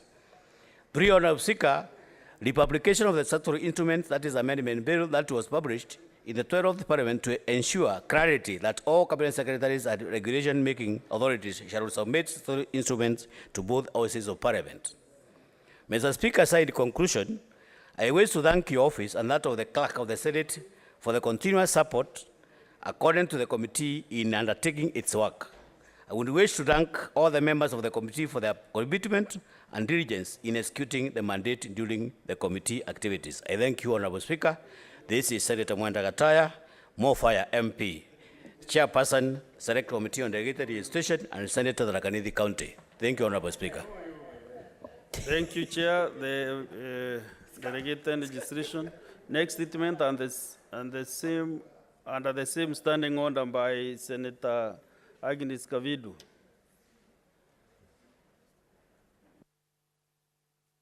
Mr. Speaker, for this opportunity. Statement relating to the activities of the ad hoc committee on the compensation of the Kenyan victims of the 1998 bombing of the United States of America Embassy in Nairobi. Mr. Speaker, sir, I arise pursuant to Standing Order 56(1)A to make a statement on the activities of the ad hoc committee on the compensation of the Kenyan victims of 1998 bombing of the United States of America Embassy in Nairobi for the period commencing 29th June 2023 on Monday 7th to Monday 7th August 2023. Two, Mr. Speaker, sir, within the this brief reporting period, the committee has carried out various activities pertaining to the mandate, to its mandate. As a snapshot, the committee has held a total of 6 meetings in which it transacted as the following business. A, election of the chairperson and the vice chairperson, consideration of and adoption of the committee work plan and the schedule. C, consideration of the preliminary report of the law firms in the USA that has been litigating on the compensation of the victims of the USA of the USA government. D, meeting with the victims of the bomb blast tragedy and their representatives. E, attending the bomb blast victims prayer day held on the 5th of August 2023, attending the 25th commemoratum of bomb blasts held on Monday, 7th, 2023.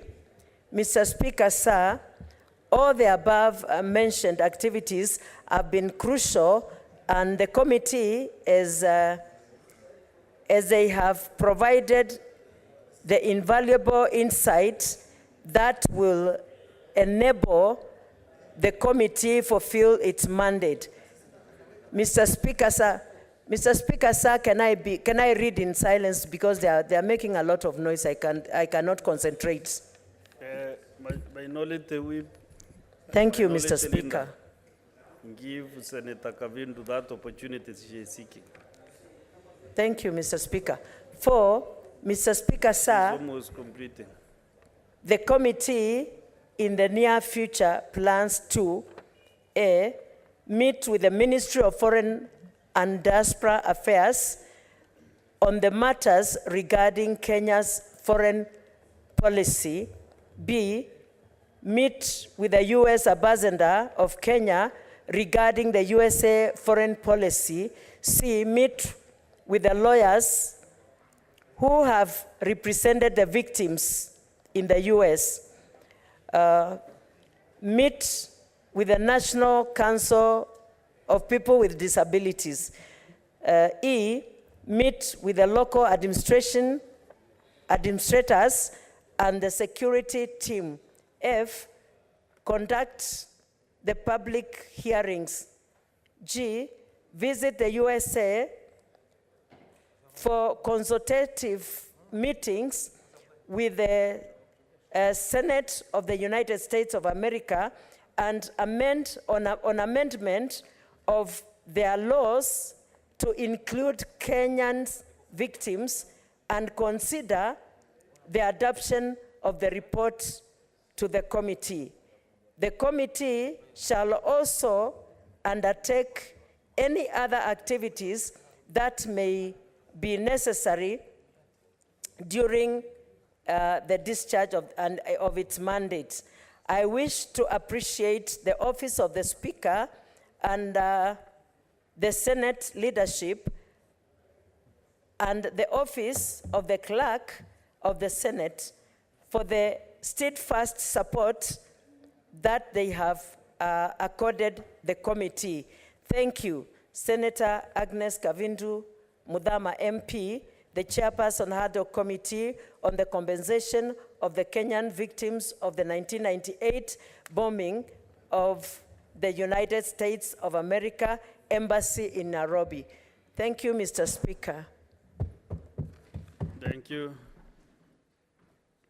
There are two statements under 52.1 which I want to give Senator Renda Morekina to raise and 52.1. I know your problem, but let me first execute these two statements.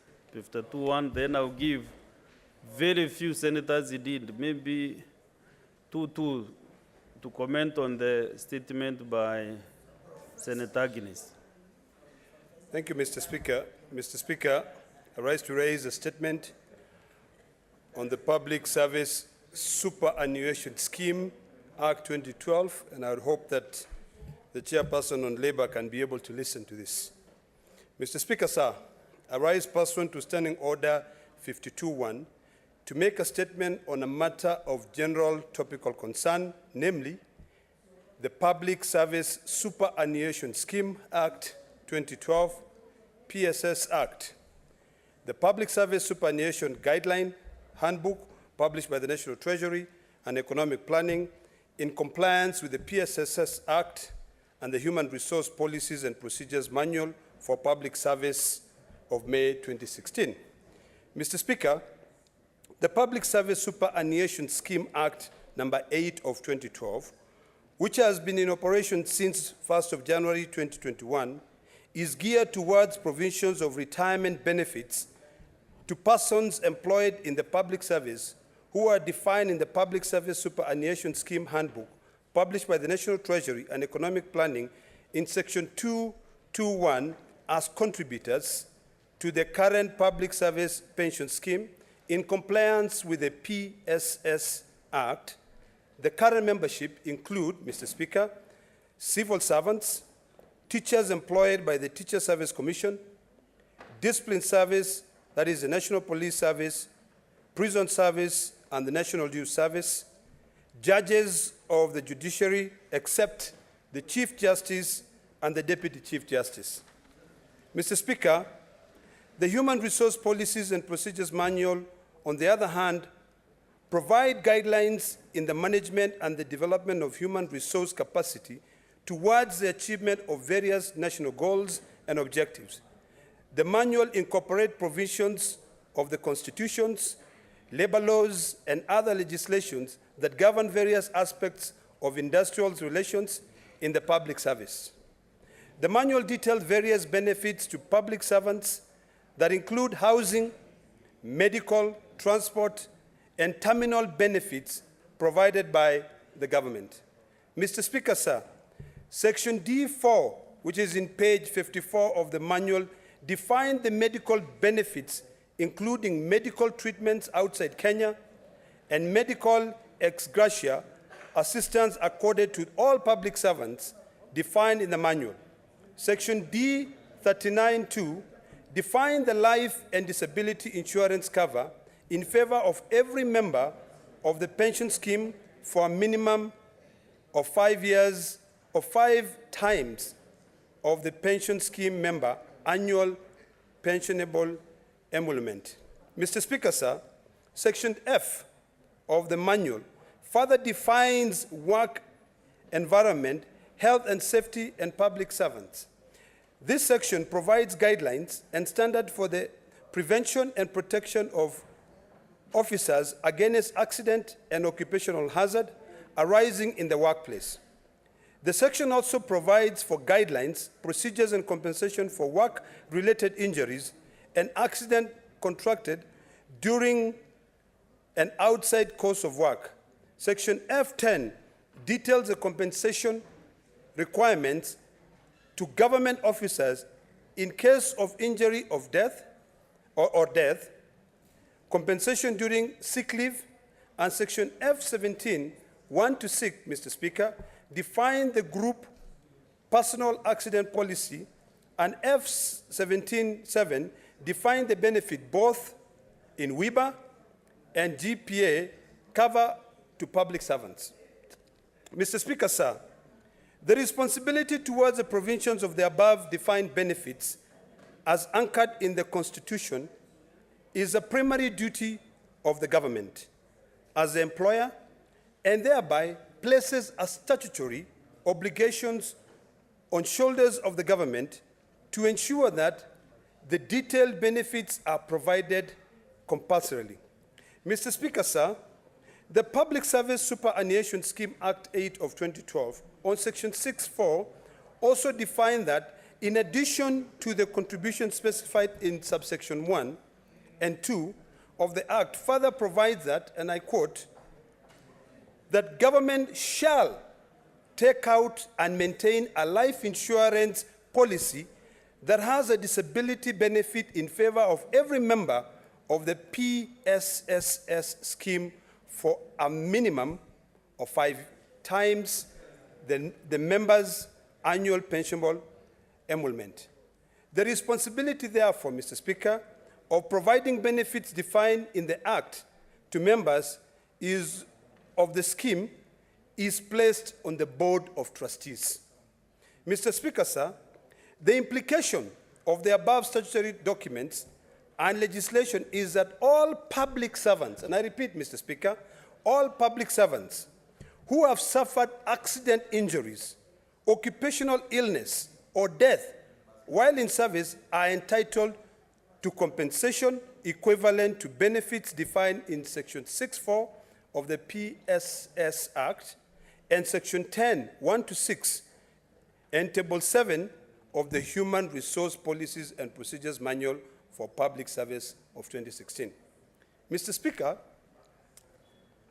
I would like to highlight that teachers who form the bulk of the civil servants have never been provided with this benefit.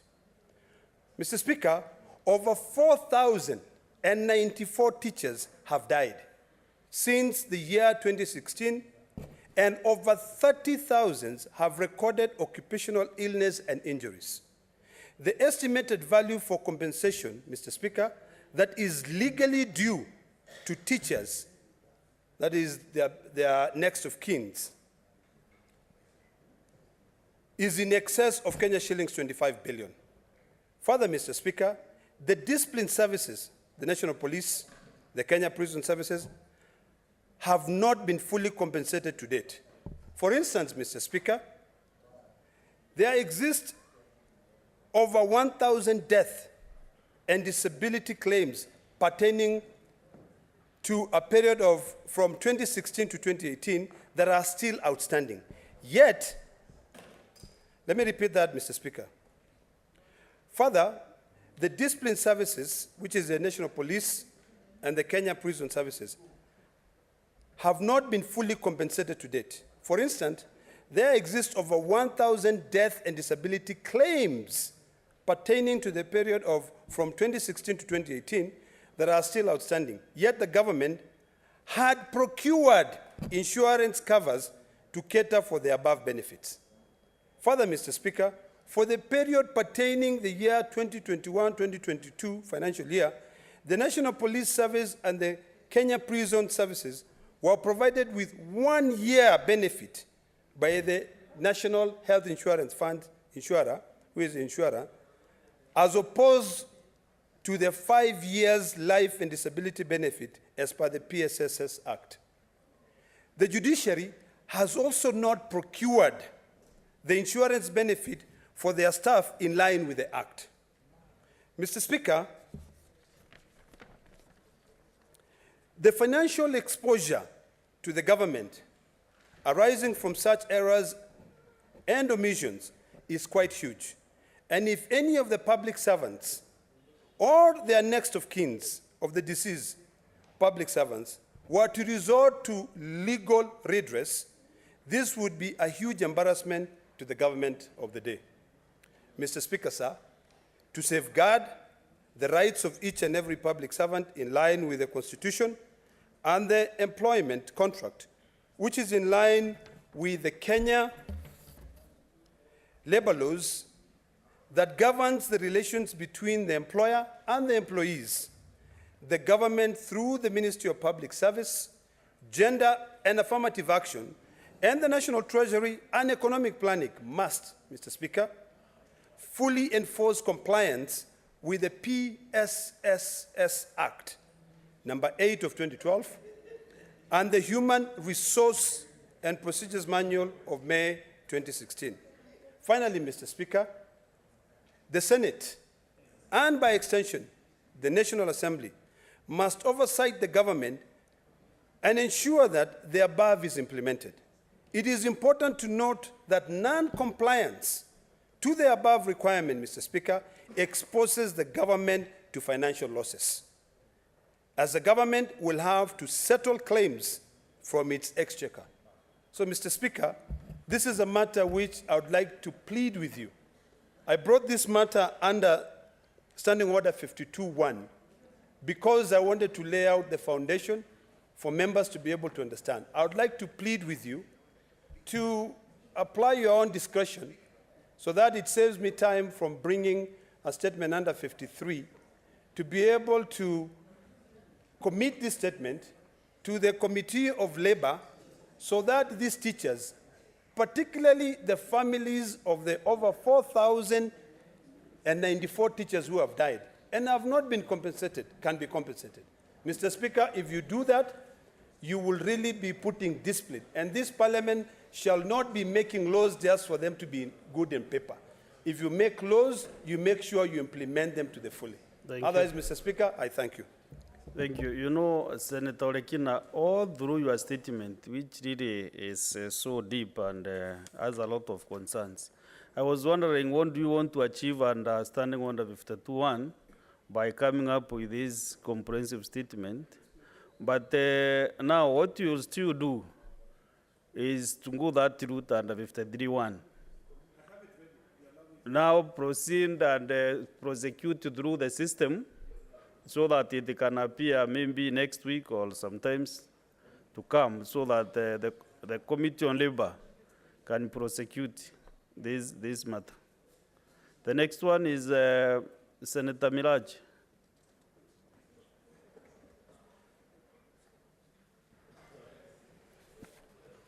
Thank you, Mr. Speaker, sir. I rise pursuant to Standing Order 52.1 to make a statement on a matter of general topical concern, namely the indignity and challenges suffered by women and young girls during menstruation. Mr. Speaker, sir, Kenya is composed of different ethnicities, with some having deeply rooted cultures. In some of these ethnicities, menstruation is too shameful and embarrassing a topic to be discussed openly. As a result, menstruating girls lack enough information about their bodies, and adolescent boys tease and stigmatize menstruating girls for failure to understand the menstruation is a normal biological process. There is a huge proportion of adolescent girls and women who are unable to access information, safe materials, and other facilities for proper menstrual hygiene management. Mr. Speaker, sir, formative research indicates that 65% of women and girls in Kenya are still unable to afford or access sanitary pads. In addition, there have been appalling reports of girls exchanging sex for money to buy sanitary pads, and that 2 out of the 3 pad users in rural Kenya borrow money from sexual partners. This not only compounds the problem, but also increases the risk of early age pregnancy and getting infected with sexually transmitted diseases, STDs, and HIV. Mr. Speaker, sir, no woman or girl deserves the indignity of having to use dry cow dung, leaves, newspapers, used socks, old mattresses, cutting, or rags to catch her menstrual flow. These crude materials are not only ineffective, but also unhygienic and uncomfortable. Mr. Speaker, sir, in most parts of Kenya, school-going girls of menstrual age are either forced to endure this humiliation or be absent from school. And for the brave girls who want to remain in school and build a bright future, a large number of them confess to facing the stigma that comes from the unhygienic menstrual hygiene.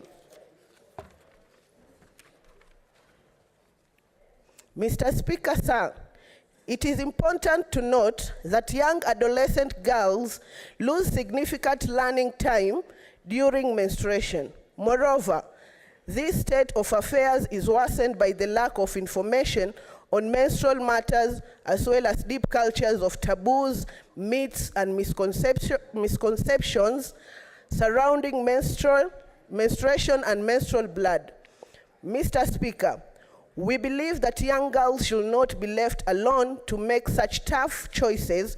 They should be supported, empowered, and allowed to have their menstrual period in safe, confident, and dignified manner.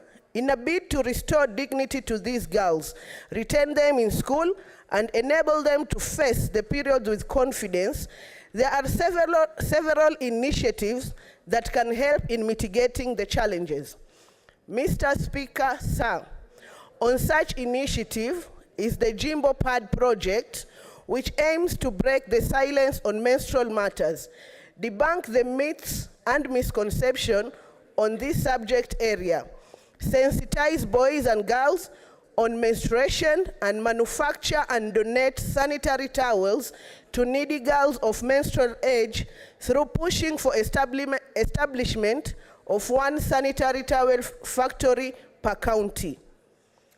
Further, research in Kenyan schools indicates a very high dependency on non-governmental organizations, NGOs, to support sanitation and hygiene among school-going children. Mr. Speaker, given the requisite support, the Jimbo Pad project will offer the solution by promoting safe and proper menstrual hygiene management. This will be easily attained if every county could invest in constructing a sanitary pad factory, as this will enable provision of sanitary pads to menstruating girls and even reach out to those young girls who have dropped out of school and give them a second chance to brighten their future. Mr. Speaker, sir, I wish to conclude by encouraging all senators to come out in support of the Jimbo Pad project, as it is an initiative that will present an immediate solution to several challenges menstruating girls in needy settings. The project promises to be a sustainable solution if it receives the goodwill of both levels of government, as it will stand the use of unhygienic materials as well as the rise in school dropout rates. I thank you for this opportunity to make this statement. Mr. Speaker, sir. Thank you, Senator Miraj. So, honorable senators, I promise to give 2 or 3 senators to comment on the statement by Senator Kavidu. And I want to start with Senator Okech Endi. Senator Hendi Gicheru, what is your interest on the dashboard? Is it to make a comment on? Okay. Just, I want to limit 2 minutes, kindly, clerk. 2 minutes each member. We have overshot our statements time by almost another 1 hour. We are doing so poorly, but we end a lot of statements. I appreciate so. So proceed, kindly, 2 minutes are enough, just to make a brief comment. Thank you, Mr. Speaker. I think that the first thing I wanted to say is I wanted to appreciate this particular committee for the work they have done so far.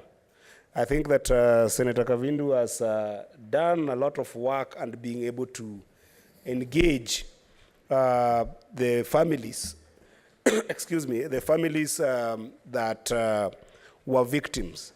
And Mr. Speaker, I have also seen that this has also rekindled the conversations around this particular matter in our country, to the extent that it has even made visible the people who are what we would call the front workers, people who respond during this kind of crisis. And I just hope that fellow senators here will know that from what we have been seeing in the meetings that our esteemed ad hoc committee has been doing, many Kenyans are living in a lot of pain. Many Kenyans have got a lot of post-traumatic stress disorder that they experienced from the 1998 bombing. And most of them have also experienced lost opportunities because of this particular problem, Mr. Speaker. And it is indeed extremely important and urgent that we must work as a Senate and as colleagues to make sure that the compensation equation that this committee is seeking for the victims and survivors of the 1998 bombing, Mr. Speaker, receives the urgent attention not only of our national leadership, but also of the US government leadership. This is one thing that, although this House requires an ad hoc committee, Mr. Speaker, that is limited in terms of number, this is one thing that actually needs a more concerted effort, that even some of us would want to be friends of the committee to be able to put some more push so that these people can get justice. I thank you, Mr. Speaker, in the sense of time, and I appreciate the committee for the work that they're doing. Yeah, Majority Whip, Senator Dr. Boni Karwale. Mr. Speaker, thank you very much. Mr. Speaker, America is a valuable friend of Kenya, a friend of the region, and a friend of Africa. It's important that the progress made by the committee, as promised, that they are going to talk to the ambassador comes clean. We do not expect the United States of America to talk down at us, to wait when an African country, for example, does legislation like Uganda, and then they start doing the things they're doing there. They have to be humane. I have seen in public domain a conversation, Mr. Speaker, starting to emerge to the effect that somebody is claiming some Kenyans were compensated. Those who are employees of the embassy. We would like the human side of the Americans to wake up so that beyond those people who worked for them, they also address the people who got injured and lost lives when they were not necessarily employees of the embassy. And I want to promise, I'm not a member of this committee, but when the High Commissioner, when the Ambassador of America will come, I will sit in this committee and sit straight right in front of him, talk to him eyeball to eyeball, to remind them that they can't be talking down at us. Thank you, Mr. Speaker. Thank you. Okay, Minority Leader.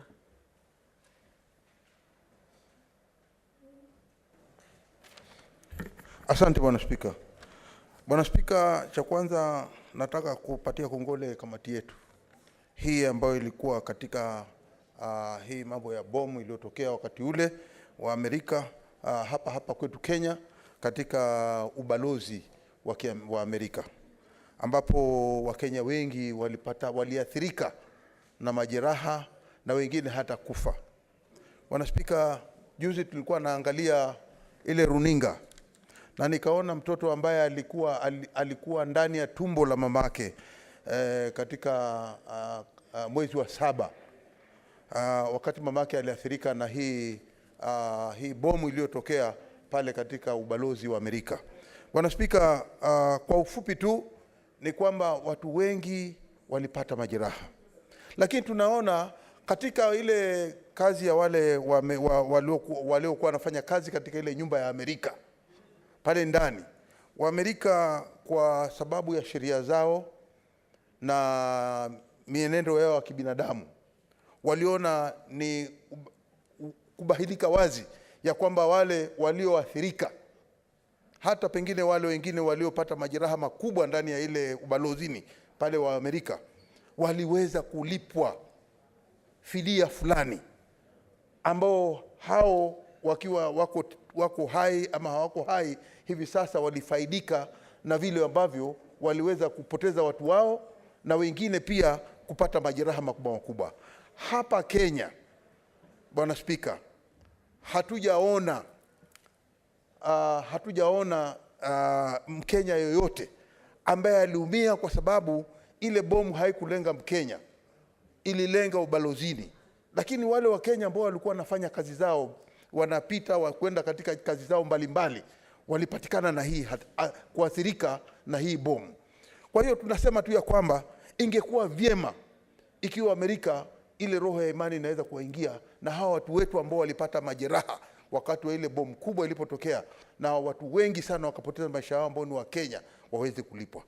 Jambo la kusisitiza zaidi hapa ni kwamba hawa Wakenya wetu ni binadamu pia. Na kama mtoto alikuwa ndani ya tumbo la mamake na ametoka hivi leo anasema ya kwamba mpaka sasa anasikia kisunzi, mpaka sasa macho yake haoni vizuri, ni kwa sababu ya hii athari iliyotokea wakati ule. Kwa hiyo tunasema tu ya kwamba, kwa kumalizia Bwana Spika, tunasema tu ya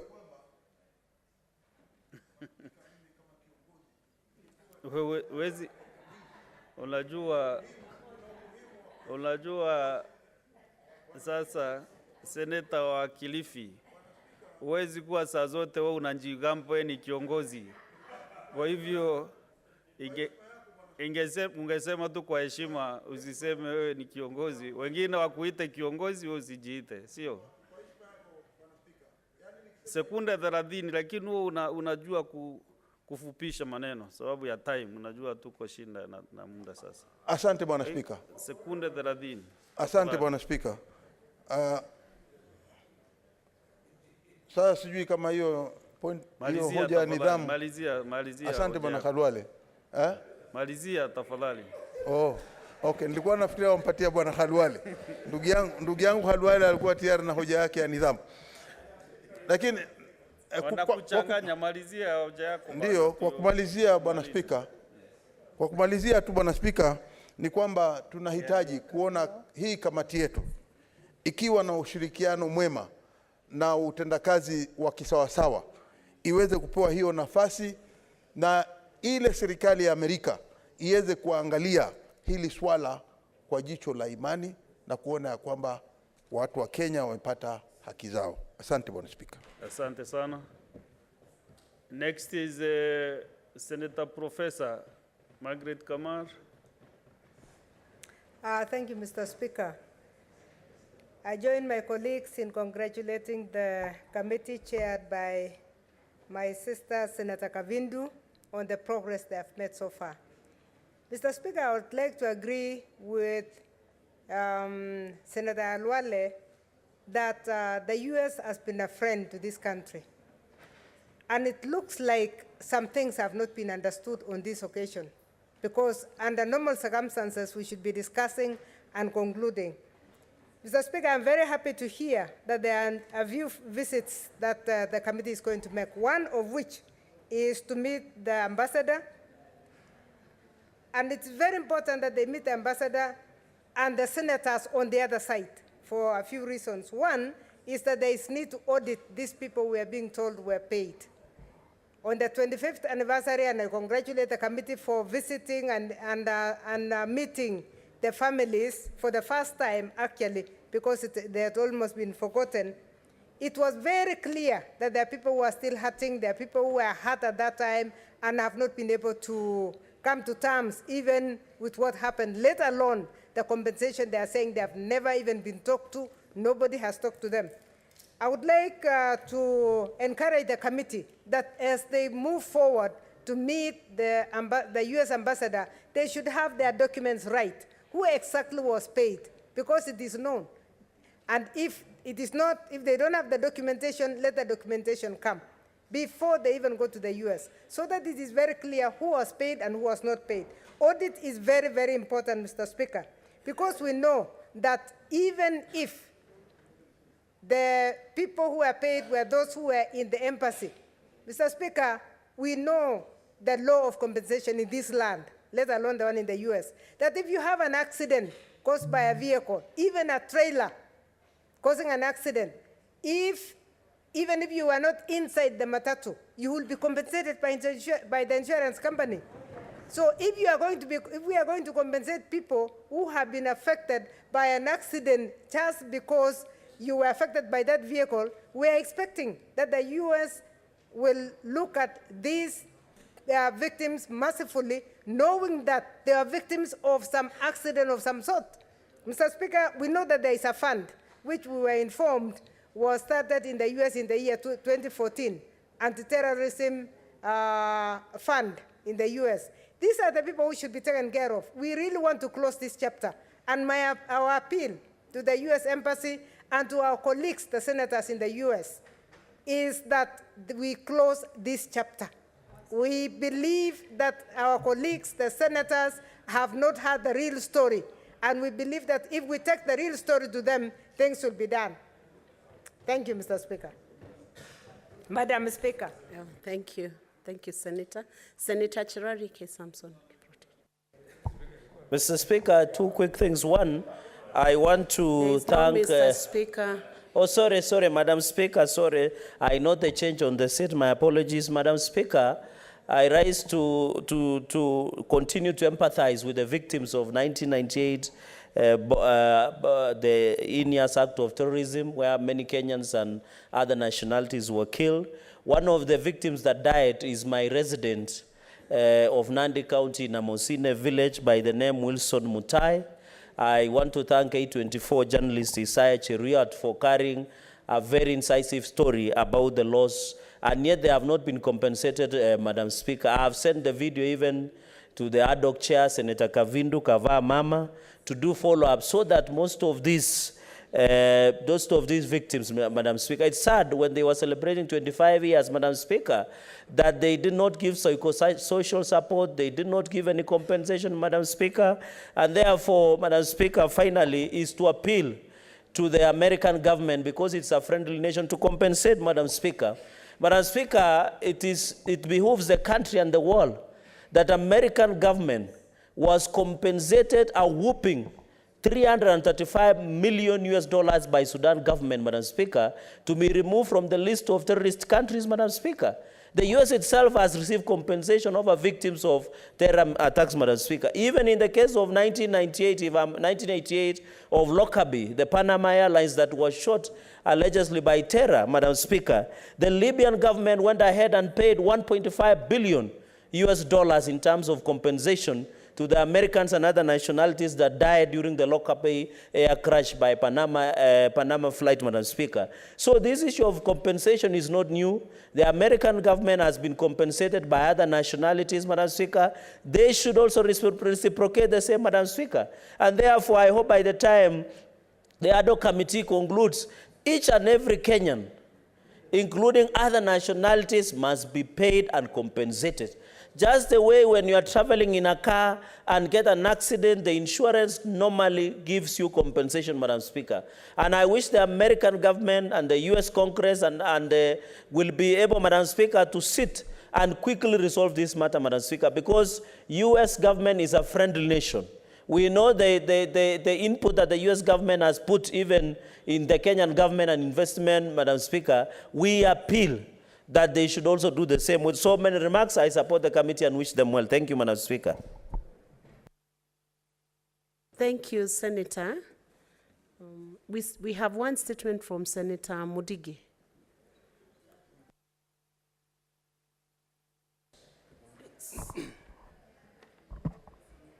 Request for statement on the well-being of teachers post-retirement. Madam Speaker, I rise person to standing under 53(1) to check a statement from the Standing Committee on Education regarding the well-being of teachers post-retirement. In the statement, the committee should, 1, outline initiatives and programs the Teachers Service Commission, TSC, is implementing to prepare and build sociological resilience in teachers approaching retirement, explaining how these efforts are tailored to address the concerns of and challenges faced by the teachers. State the measures the government has put in place to expedite the payment of retirement benefit to teachers upon their retirement. To mirror other institutions, just as Kenya Electricity Generating Company, KPLC, that process and limit the benefit within 3 months and 3. Explain additional post-retirement support activities and engagement the TSC undertake to promote the continuous well-being of retired teachers. Senator Mudigi, Embu County. Senator Mudigi, did you also have, there was an earlier report that was to be given, to be laid. I'll call upon Senator Shakila to present the report from a Committee of Powers and Privileges to lay a report and give notice of motion. Thank you, Mr. Speaker. Mr. Speaker, sir, I beg to lay the following... There is a change on the seat. There is a madam, not sir. Oh, Madam Speaker. Sorry, my apology. Madam Speaker, sir, I beg to lay the following paper on the table of the Senate today, Wednesday, 9th August, 2023. Report of the Committee of Powers and Privilege on the inquiry on the own motion into conduct of Senator Gloria Orobwa, MP, and to establish if the conduct constituted breach of Parliament privilege. Madam Speaker, notice of motion, report of the Committee of Powers and Privilege on the inquiry on its own motion into conduct of Senator Gloria Orobwa, MP, and to establish if the conduct constituted breach of parliamentary privilege. I beg to give notice of the following motion. Madam Speaker, that the Senate adopts the report of the Committee of Power and Privilege on the inquiry on its own motion into conduct of the Senate Gloria Orobwa, MP, and to establish if the conduct constituted breach of parliamentary privilege. Thank you, Madam Speaker. Next order.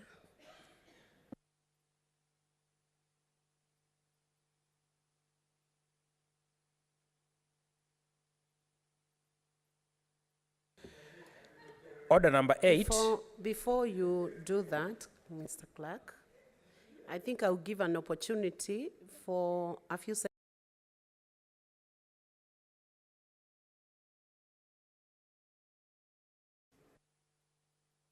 Senator Katib.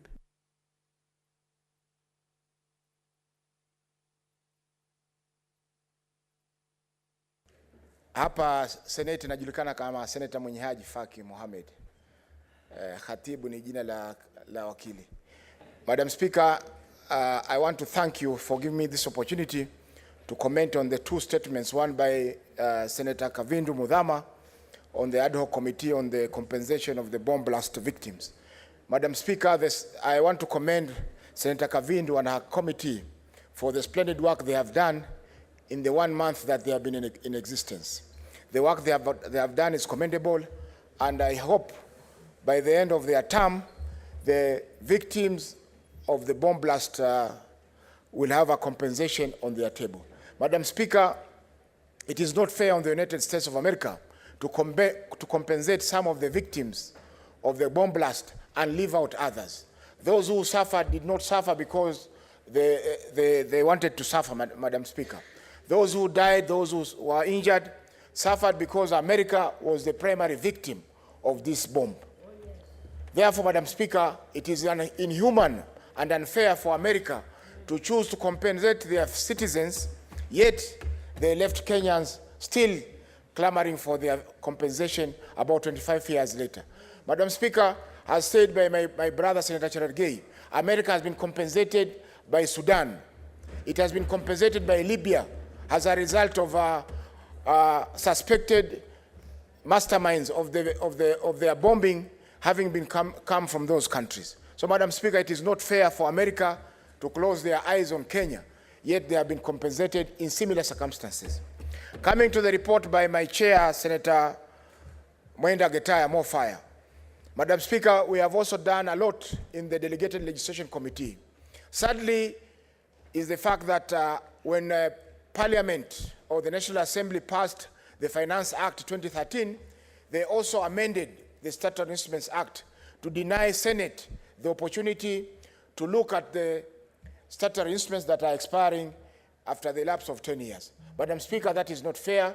Parliament composes of two houses, the National Assembly and the Senate, and those instruments affect some of the devolved functions, and therefore that legislation ought to have been brought to this House so that members can have an opportunity to debate and also see whether it assists our counties in resolving their issues.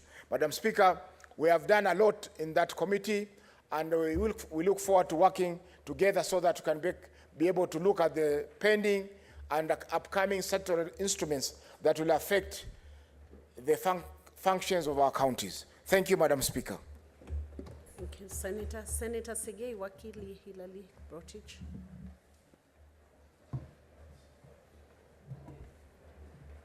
I thank you, Madam Speaker. I wish to comment on the statement by Senator Kavindu, particularly with regard to the plea by Kenyans on the compensation for the bombing that we all witnessed. A number of us were still very young those days. Madam Speaker, we have watched and we have listened to the experiences that our Kenyans went through.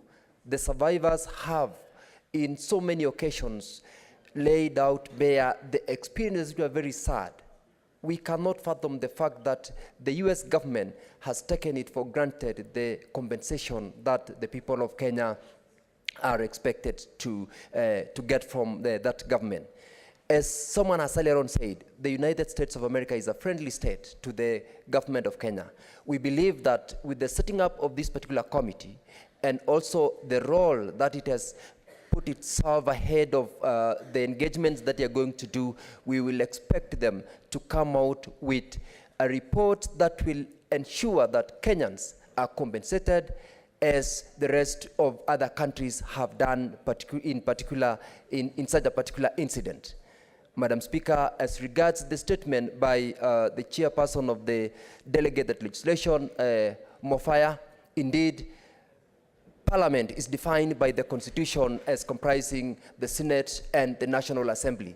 Any legislation that affects the devolved function of the government and where the Senate is involved must be put through this particular House for approval, for support, and any such legislation that does not pass through this House, we have times without number insisted that the role of this House is constitutional. The Supreme Court has pronounced itself as to the role this House is empowered in the Constitution, and we must play that particular role. And where such particular legislations are not taken through this particular House, should not be applied because it is entirely against the dictates of the supreme law of this particular land. Madam Speaker, I support the statements and I thank you. Thank you, Senator. Senator Kamau, you're next.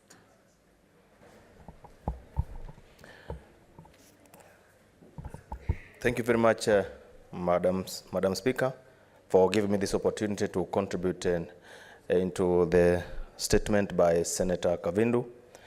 Honorable Speaker, I want to commend the committee, the ad hoc committee, for the good job that they have done.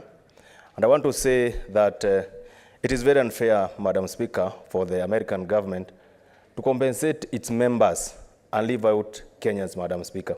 Madam Speaker, yesterday I saw some clips in the media, Madam Speaker. The victims of the bomb blast were really crying, Madam Speaker, because of the kind of life that they have been undergoing since then, since the time that the bomb blast happened in Kenya, Madam Speaker.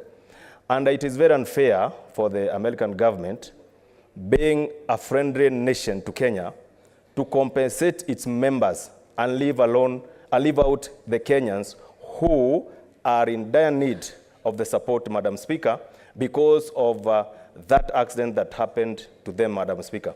I would urge, Madam Speaker, the ad hoc committee that is mandated to oversee that they go and speak with the Senate in the US, Madam Speaker.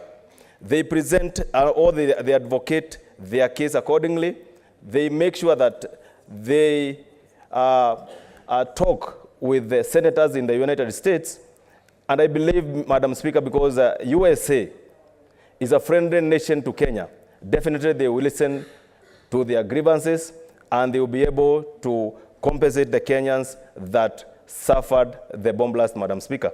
Madam Speaker, I have had an opportunity to travel with the minority leader to the United States of America, and we had an opportunity to speak with a lawyer who is representing the victims, Madam Speaker. And according to the statement by that lawyer, Madam Speaker, he said that the only thing that is required right now to do is the Kenyan Senate to make sure that it makes an appointment with the Senate in the United States. They prosecute their case. And Madam Speaker, I believe that the United States of America government is ready to listen to Kenyans, Madam Speaker. And with those few remarks, Madam Speaker, I support. Senator Cheptumo. Thank you, Madam Speaker. Madam Speaker, I want to thank my chair, Senator Muthama, for the statement in the House. Madam Speaker, it is unfortunate that 25 years down the line, the Kenyan victims of this very unfortunate situation have not been compensated. Madam Speaker, the challenge we have, I am a member of this committee, and we have had several engagements with various stakeholders. And Mr. Speaker, the suffering I witnessed on Monday when we had a prayer session with the victims, Madam Speaker, it is a very, very challenging situation. And Madam Speaker, as a committee, let me confirm to the House, as said by the chair, that we will proceed to engage the various stakeholders. We talk about the consortium of the victims. You talk about the Minister of Foreign Affairs, Madam Speaker, the US Congress, and the lawyers also of the victims. Madam Speaker, once we do all this, and I also believe that the Kenyan government, led by the His Excellency President, Madam Speaker, is a listening president. This is an issue, Madam Speaker, which the country, this nation, should be able to come forward and support the victims. Madam Speaker, even on that Monday, I got shocked that we have a new crop of victims of this incident, the so-called the silent victims. These are children, Madam Speaker, who were born after the bomb blast. And you talk of very young people, 25 years of age. Others are in school, others are still, unemployed, even after going through education. So, Madam Speaker, this situation is so serious that it's important that as a country and as a committee and as a house, we have to rise to our occasion and be able to push for the compensation. Madam Speaker, the cordial relationship between the Kenyan government and that of the United States should, Mr. Speaker, Madam Speaker, be an avenue through which we can receive the goodwill necessary for the support. It is unfortunate, I read in the news yesterday that the US government is saying they have already done the compensation. And Madam Speaker, you wonder therefore, who are these people who have been compensated? Yet all the 230 victims have not been compensated. So, Madam Speaker, I want to support the statement by my chair, and I hope that we are going to succeed as a committee.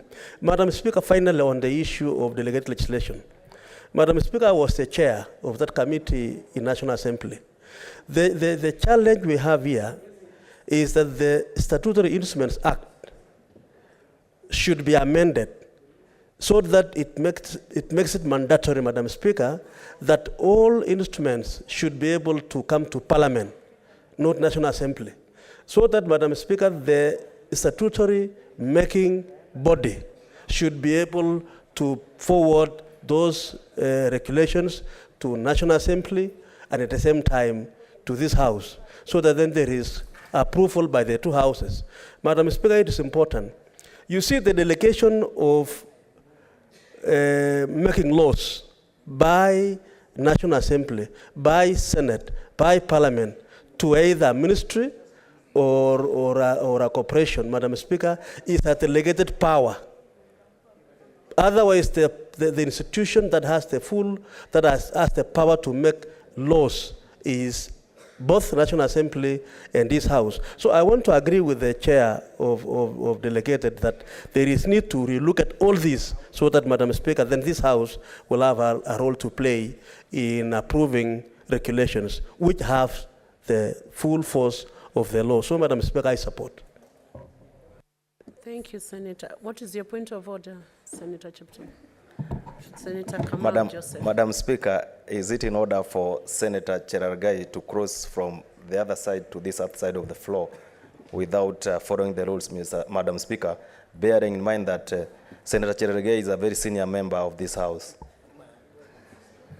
Senator Cherargei, you are ruled out of order. Can you abide with the standing orders by doing what you're supposed to do? Bow before the chair. We'll have the final comment on the statement on bomb blast from Senator Ogola Beatrice Akinyi, because her name had fallen off the list of those who are contributing. Thank you, Madam Speaker, for giving me the opportunity to comment on this outstanding issue that the ad hoc committee of the Senate is dealing with. And Honorable Speaker, as I rise, I would like it to be noted that this weekend in Homa Bay County, we are going to bury a former victim of the bomb blast by the name Jane Odemba. This is a lady who suffered serious injuries, and for 25 years, Jane has been waiting for compensation from the American government. It is unfortunate we are going to bury her 25 years without getting this compensation, but we hope that with the journey that the ad hoc committee begins, Jane will get justice even as she rests in her grave. Madam Speaker, it is important that Kenyans who suffered at the hands of this crime get justice. And Madam Speaker, we say, justice to the victims is justice to this country, Kenya. And Madam Speaker, the committee, I'm impressed, the committee is going to look into compensation, one of loss of life, two of the injuries that were sustained, three of the opportunities that were lost, Madam Speaker. If you listen to the victims of the bomb blast, Madam Speaker, it is so painful that a number of children who were born then lost their parents, and a number of them even dropped out of school. And so it is important that all these groups of people get justice. Madam Speaker, it is important also to say that the UN SDG, Sustainable Development Goal 16, talks about peace and justice and opportunity for all. And Madam Speaker, it is also important to note that the USA is a signatory to the UN Sustainable Development Goal 16, and so it is only in order that the American government lives to the expectations of the world. Madam Speaker, this morning, we had Mass presided over by the Bishop of Malindi, Bishop Lago. And there's a teaching that touched my heart, Madam Speaker. The Bishop talked about the world-breaking barriers. Madam Speaker, these barriers includes the barriers we have against each other, the discrimination we face based on race, based on countries, based on tribe, based on religion, and based on so many categories. And he referred to it as rubbing the mouth of the past. I talk of this, Madam Speaker, because we are talking about discrimination that the American government has shown the victims of the bomb blast. We would like the American government to live to the expectations of the world, to show justice, to show non-discriminations to nations.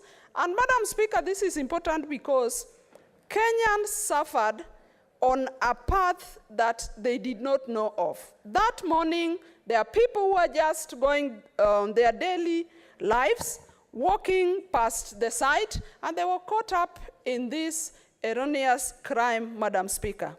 I want to support the work of this ad hoc committee, and we want to say that let them follow all these activities up to the end. And Madam Speaker, as I wind up, I also want to comment on the statement by the Senator of Embu, our own Senator Alexander Mundigi, who talks about the post-retirement effects that teachers have when they retire. Madam Speaker, as I stand here, I'm a proud daughter of teachers, I'm a proud wife of a teacher, and I'm a proud teacher as I stand here. And following those three, Madam Speaker, I know what teachers go through. And all of us know the role teachers play in this country. That teachers remain the biggest opinion leaders we have in our communities. Teachers remain the main contributors in our economy.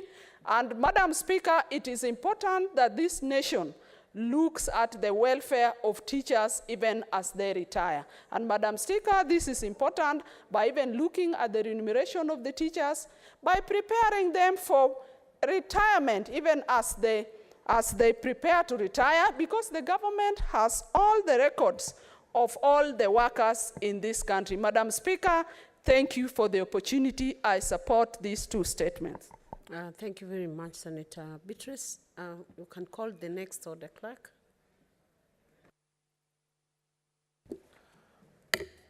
Order number 8, the Prompt Payment Bill, Senate Bills number 8 of 2022, second reading division. We'll defer the division to tomorrow, 2:30. Next order. Order number 9, the Public Finance Management Amendment Bill, National Assembly Bills number 16 of 2023, second reading division. We will defer the division of the Public Finance Management Amendment Bill until tomorrow, 10th August 2023 at 2:30 p.m. Next order. Order number 10, the Equalization Fund Administration Bill, Senate Bills number 14 of 2023, second reading.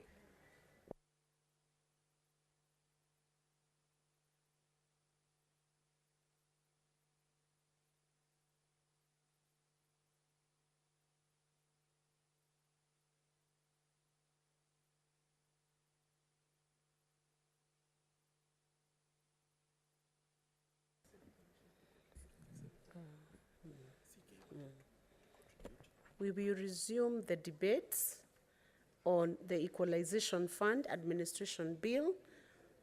Senator Catherine Muma had a balance of 1 minute. She's not here, so we will have Senator Sigei Wakili Hilali.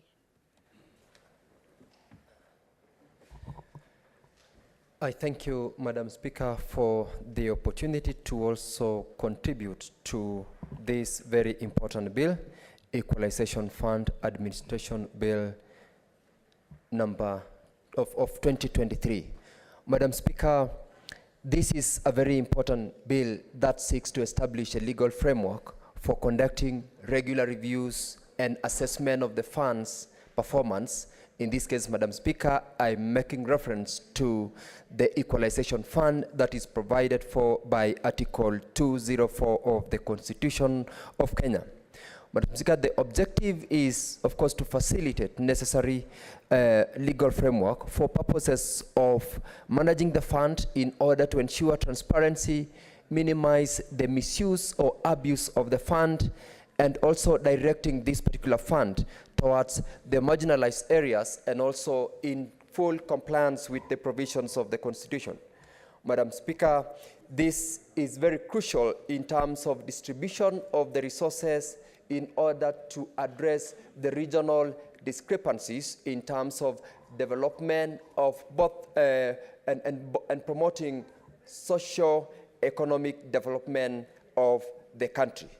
Madam Speaker, this is a crucial bill, as I've said, that is seeking to ensure proper administration of the fund and in order to ensure that there is full compliance with the provisions of Article 204 of the Constitution, and more importantly, Madam Speaker, to ensure that the amount of funds which are dedicated to the equalization fund and areas which have been identified by the Commission for Revenue Allocation are indeed directly beneficiaries. As I support this particular bill, Madam Speaker, I have picked on certain very crucial provisions which in quick successions I will attempt to voice my concerns, which I hope the relevant committee will consider its amendment in due course in order to ensure that the Act serves the purpose as it is envisaged. Madam Speaker, Part 3 of the bill, that is from Clause 6 on the establishment of the advisory board, under such provision, there is the board that is established, and in particular, Clause 6(1)(f) provides that there will be a representative nominated by the Council of Governors drawn from areas identified as marginalized by the Commission on Revenue Allocation. Madam Speaker, that particular nominee under the provisions of 6(3) is required to serve for a period of a term of 3 years, renewable for 1 further term. Unfortunately, Madam Speaker, the clause under 8A, under clause 8 provides that a nominee under subsection 6(1)(e), in this case, the particular nominee by the Council of Governors, is provided for to serve for a period of a non-renewable term of 6 years. Madam Speaker, the two provisions contradict themselves. On the one hand, under 6(1)(f), it's supposed to be 6 years of 3 renewable only once, and under the provisions of Section 8, the same person is supposed to serve for a period of 6 years, non-renewable. This is one of the provisions that the committee needs to look at for purposes of amendment in order to ensure that the statute is in full compliance and possible for appropriate implementation. Madam Speaker, Section 10, one of the Act or the bill, provides for the creation of the functions of the advisory board.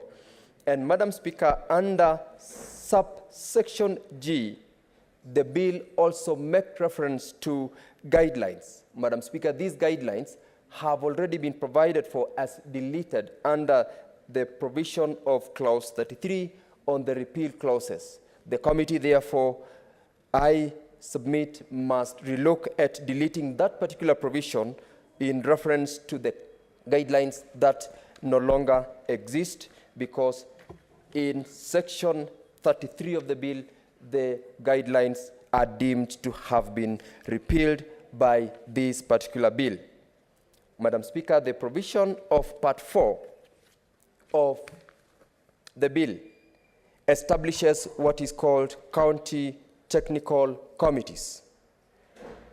I want to applaud the bill and the drafters under Section 6 that provides for a representative of the relevant county senator in the board. In this technical committee, provided for under Clause 16, in particular Clause 16, it has listed on the roles or the functions of this particular fund, and it has fully complied with the provisions of Article 2 of the Constitution to ensure that the purpose of the fund is to enhance provision of basic services, including water and sanitation, roads, health facilities, electricity. That is, Madam Speaker, what Article 204 of the Constitution provides for. However, the bill has enhanced an additional subsection E under Section 16 that provides for the provision that other basic services as shall be identified by the Commission on Revenue Allocation as requiring implementation in a marginalized area. Madam Speaker, I propose that in order to ensure that there is full compliance with that particular Article 204, sub-article 16E be redrafted to ensure that the section does not seem to be contravening the provisions of Article 2042, because 2042 is very specific on the basic services that the Equalization Fund is aimed at. Under Clause 17, Madam Speaker, the County Technical Committee is set up, and it is established comprising certain people. Unlike sub-clause 6, which had provided for a representative of the area senator, this particular one has left out. This particular one has left out that particular provision, and I would urge the committee to consider reintroducing that representative. Of course, the reason is because the representative of the person or the office of the senator will ensure that the oversight role of the office of the senator is cascaded downwards up to the level of the technical committee that is at the county level. Subclause 17, D and F are a repetition of the other.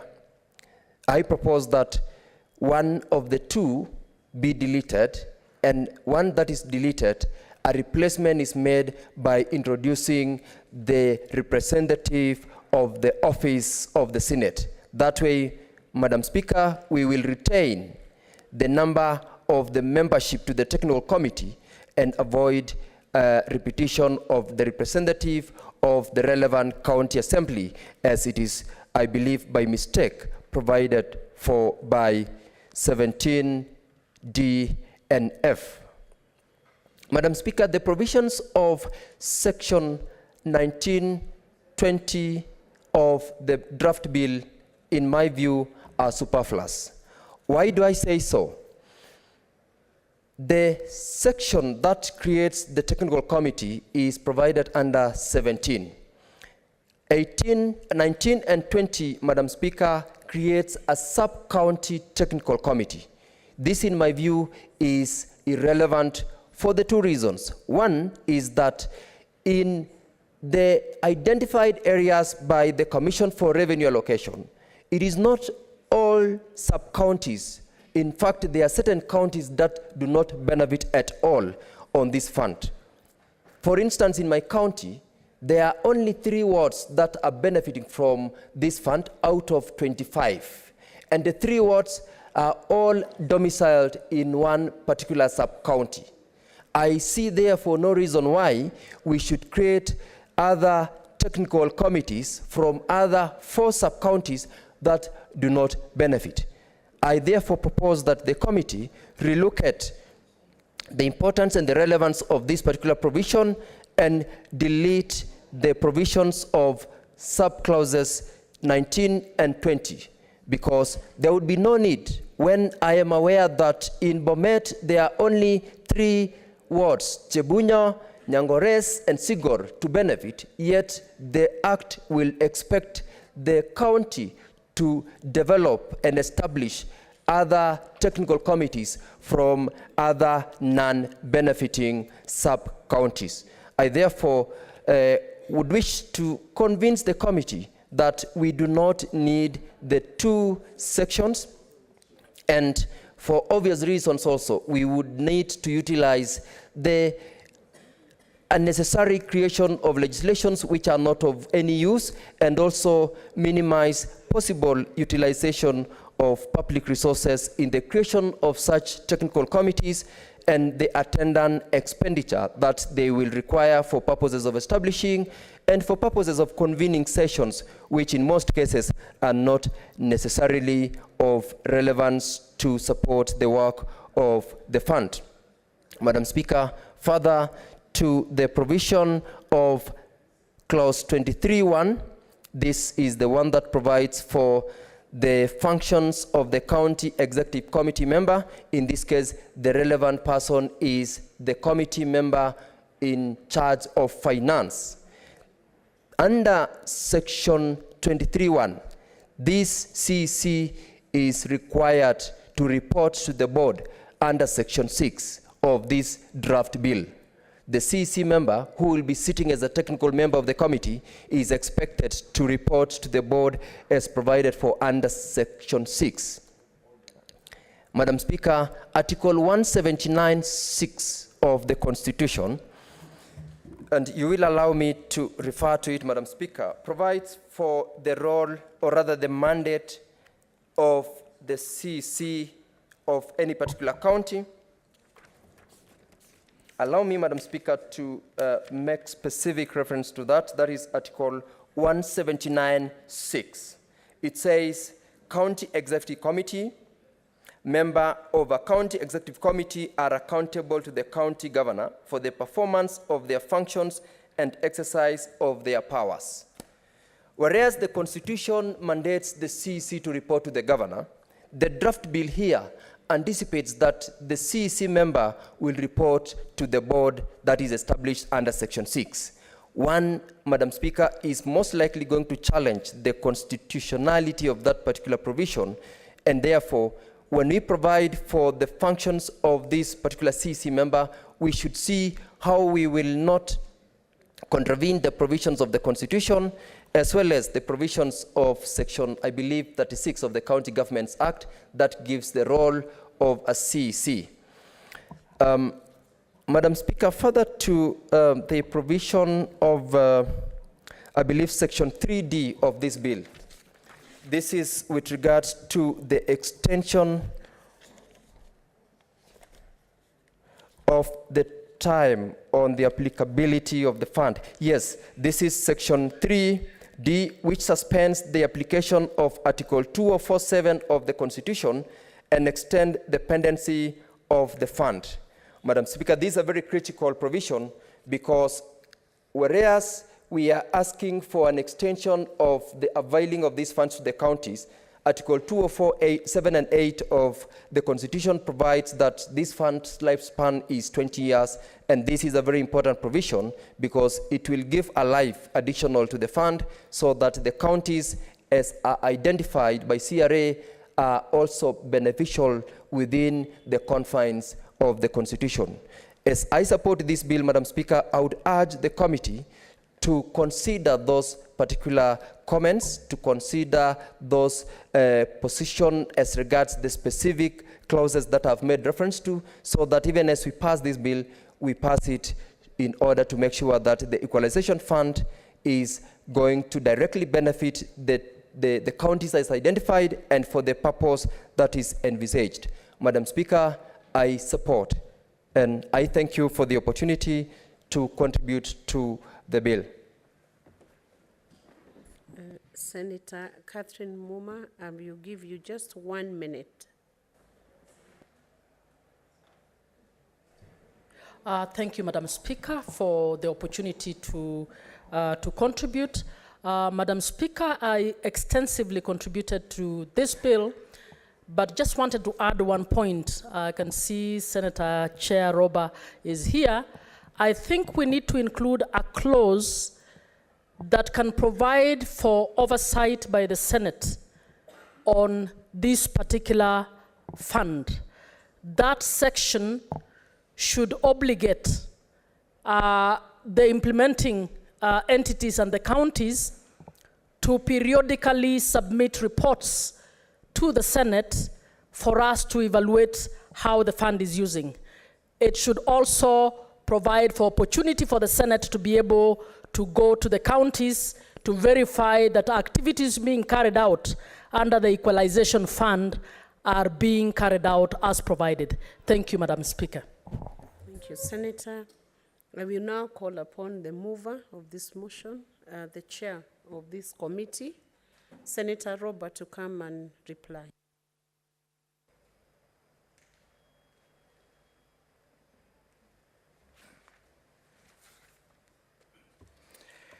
Thank you very much, Madam Speaker.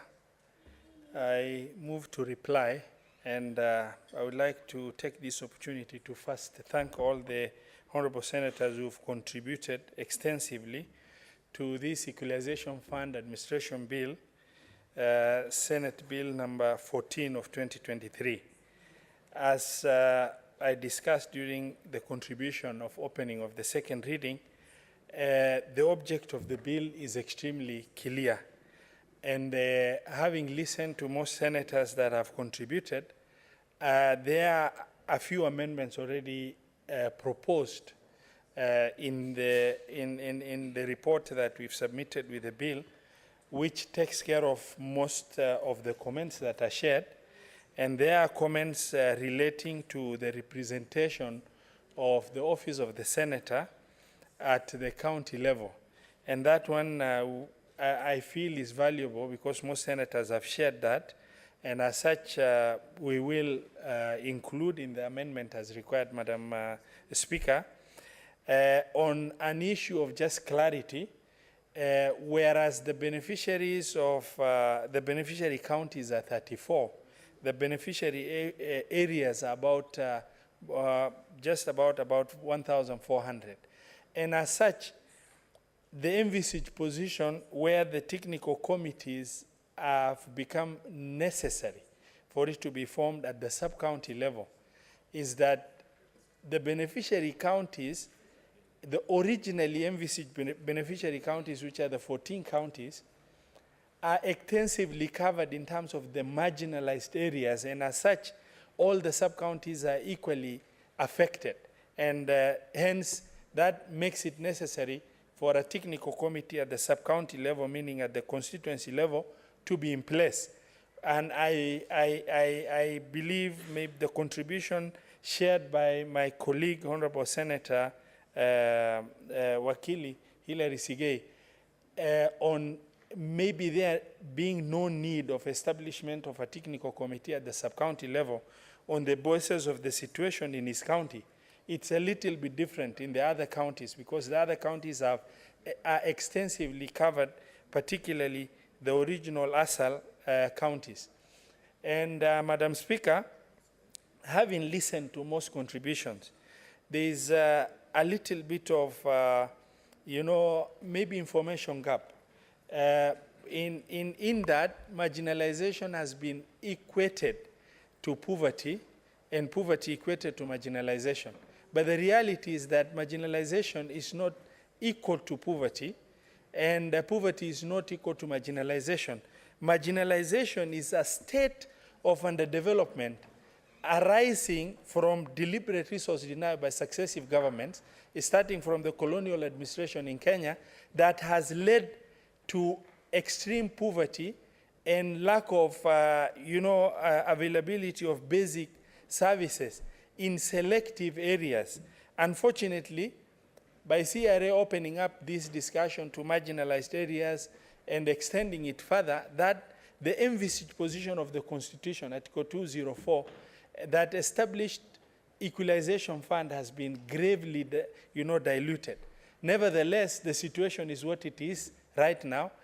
And Madam Speaker, the second policy has already been passed. We are at the stage of implementation, and where we are at is where CRA now is in the process of formulating the third policy.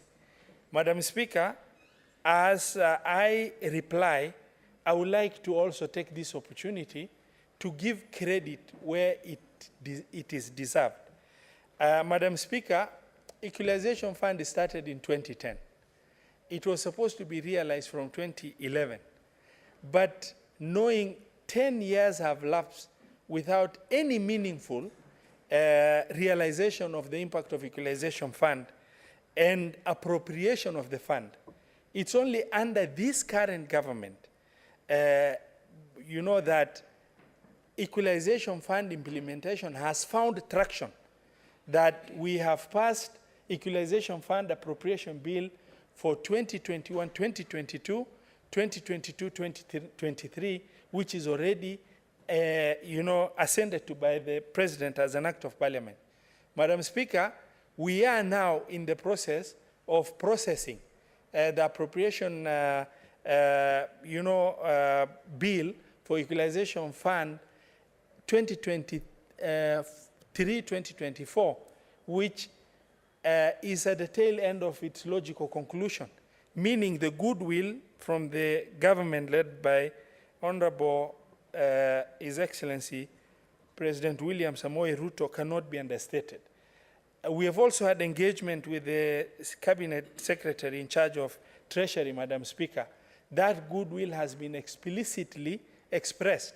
For the first time, we've made a request and the Cabinet Secretary for National Treasury has responded, providing us with a schedule on how he intends to comply with the arrears that are unreleased to Equalization Fund amounting to 39 billion shillings, which is quite a lot of money for these deserving cases, which of course shall be appropriated accordingly under the first policy, which is the 14 counties, and then under the second policy, where the marginalized areas have been utilized. Madam Speaker, the honorable senators of this House have made quite a lot of contributions, which and there are common denominators in the contribution that we feel as a committee we need to put it into consideration and also include it in part of the amendments that we intend to move at the relevant time that amendment need to be moved past this stage of second reading. Madam Speaker, I have taken note of most contributions as given and will endeavor to take the underlying issues that have come out that quite sincerely, having listened to them very keenly, I feel that as a committee we need to bring them on board as required and make sure that at the appropriate time that we are moving the amendments, that these issues are also taken into consideration. Madam Speaker, I beg to reply and pursuant to Standing Order number 66.3, I beg that the putting of the question be deferred to a later date. I reply. Thank you. Thank you, Senator Roba. The putting of the question is deferred to tomorrow, 10th of August, 2023 at 2:30 p.m. Next question, next order. Order number 11, the Committee of the Whole, the Learners with Disabilities Bill, Senate Bills number 4 of 2023. Honorable Senators, the House will adjourn for the committee.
Honorable members, we are now in the Committee of the Whole to consider the Learners with Disabilities Bill, Senate Bills number 4 of 2023. The Standing Committee on Education has some amendments to make, and we will go through these amendments. Clause 3. I propose the question that Clause 3 be part of the bill. Chairperson?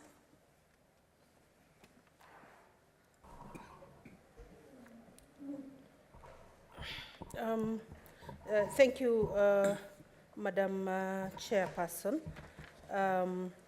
Clause 3, we seek to move the amendment that Clause 3 of the bill be amended in paragraph A by inserting the words "at all levels of education" immediately after the words right to education.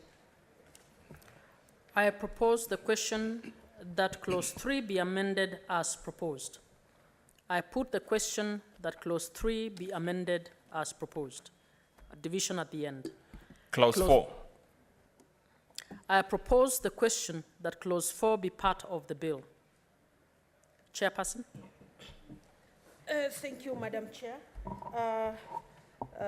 We seek to move amendment to Clause 4, that Clause 4 be amended in paragraph C by deleting the words cultural and appearing immediately after the words sensitive to the. I propose the question that Clause 4 be amended as proposed. I put the question that Clause 4 be amended as proposed. Division at the end. Clause 5. I propose the question that Clause 5 be part of the bill. Chairperson? Thank you, Madam Chair. Madam Chair, Clause 5, we seek amendment to Clause 5 by amending A by deleting paragraph B,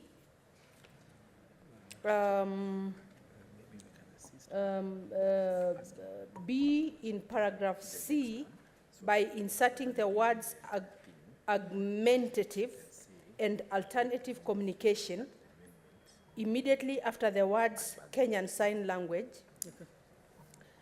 C in paragraph E by deleting the words institution of learning appearing immediately after the words to any, and substituting therefore the words educational institution. And D in paragraph F by inserting the word appropriate immediately after the words equal access to, and E inserting the following new paragraph immediately after paragraph F, FA, protection from any form of discrimination. I propose the question that Clause 5 be amended as proposed. I put the question that Clause 5 be amended as proposed. Division at the end. Clause 6.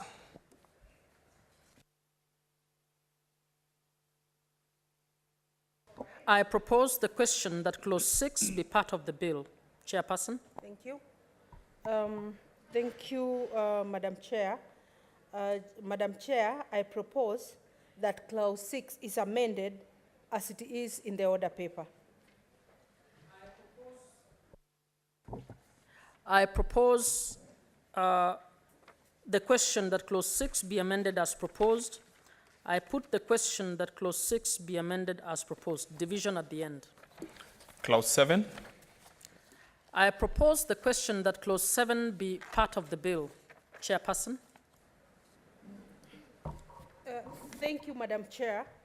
Madam Chair, we seek to amend Clause 7 as it is in the order paper.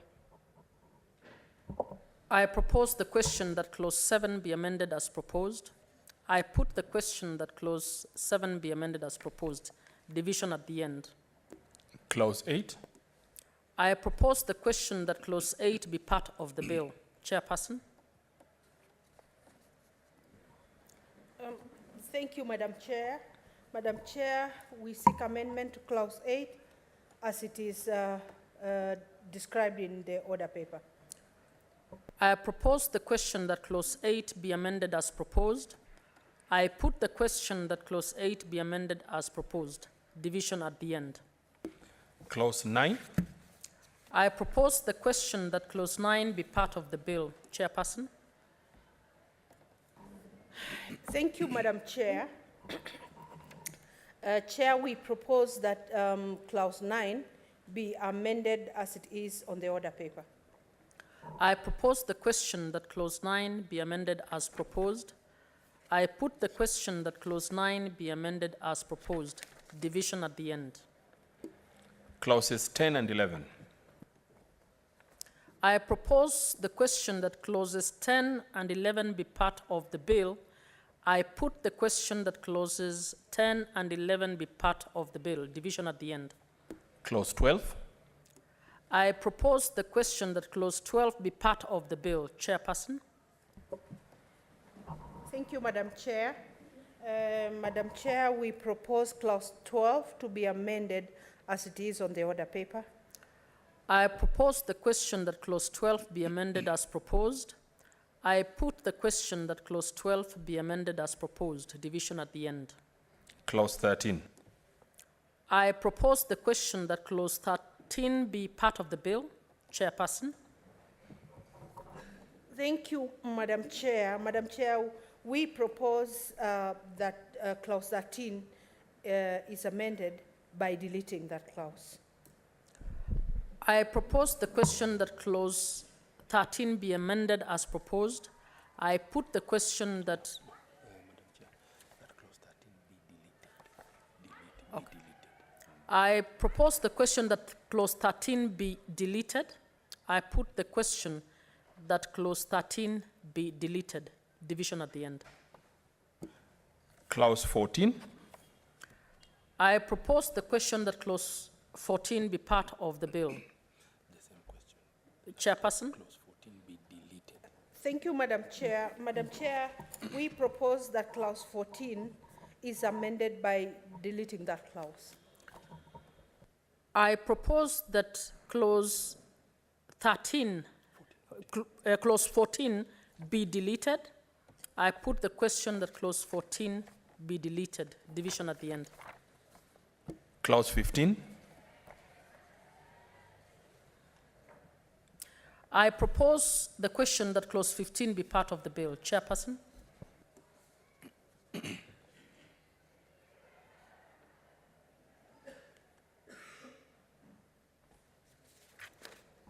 Thank you, Madam Chair. Madam Chair, we propose that clause 15 of the bill be amended in subclass 2 as it is on the order paper. I propose the question that clause 15 be amended as proposed. I put the question that clause 15 be amended as proposed. Division at the end. Clauses 16 to 22. I propose the question that clauses 16 to 22 be part of the bill. I put the question that clauses 16 to 22 be part of the bill. Division at the end. Clause 23. I propose the question that clause 23 be part of the bill. Chairperson. Madam Chair, we propose that clause 23 is deleted. Thank you. I propose the question that clause 23 is deleted. I put the question that clause 23 be deleted. Division at the end. Clause 24. I propose the question that clause 24 be part of the bill. Chairperson. Madam Chair, we propose that clause 24 is amended as it is on the order paper.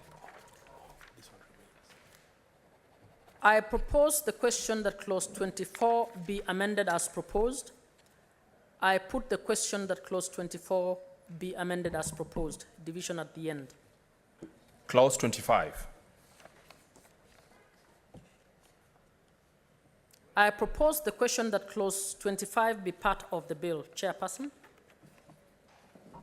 Madam Chair, we propose that clause 25 be amended as it is on the order paper. I propose the question that clause 25 be amended as proposed. I put the question that clause 25 be amended as proposed. Division at the end. Clause 26. I propose the question that clause 26 be part of the bill. Chairperson. Madam Chair, we propose that clause 26 is amended as it is on the order paper. I propose the question that clause 26 be amended as proposed. I put the question that clause 26 be amended as proposed. Division at the end. Clause 27. I propose the question that clause 27 be part of the bill. I put the question that clause 27 be part of the bill. Division at the end. Clause 28. I propose the question that clause 28 be part of the bill. Chairperson. Madam Chair, we propose that clause 28 is amended as it is on the order paper. I propose the question that clause 28 be amended as proposed. I put the question that clause 28 be amended as proposed. Division at the end. Clause 29. I propose the question that clause 29 be part of the bill. Chairperson. Thank you, Madam Chair. Madam Chair, we propose that clause 29 is amended as it is on the order paper.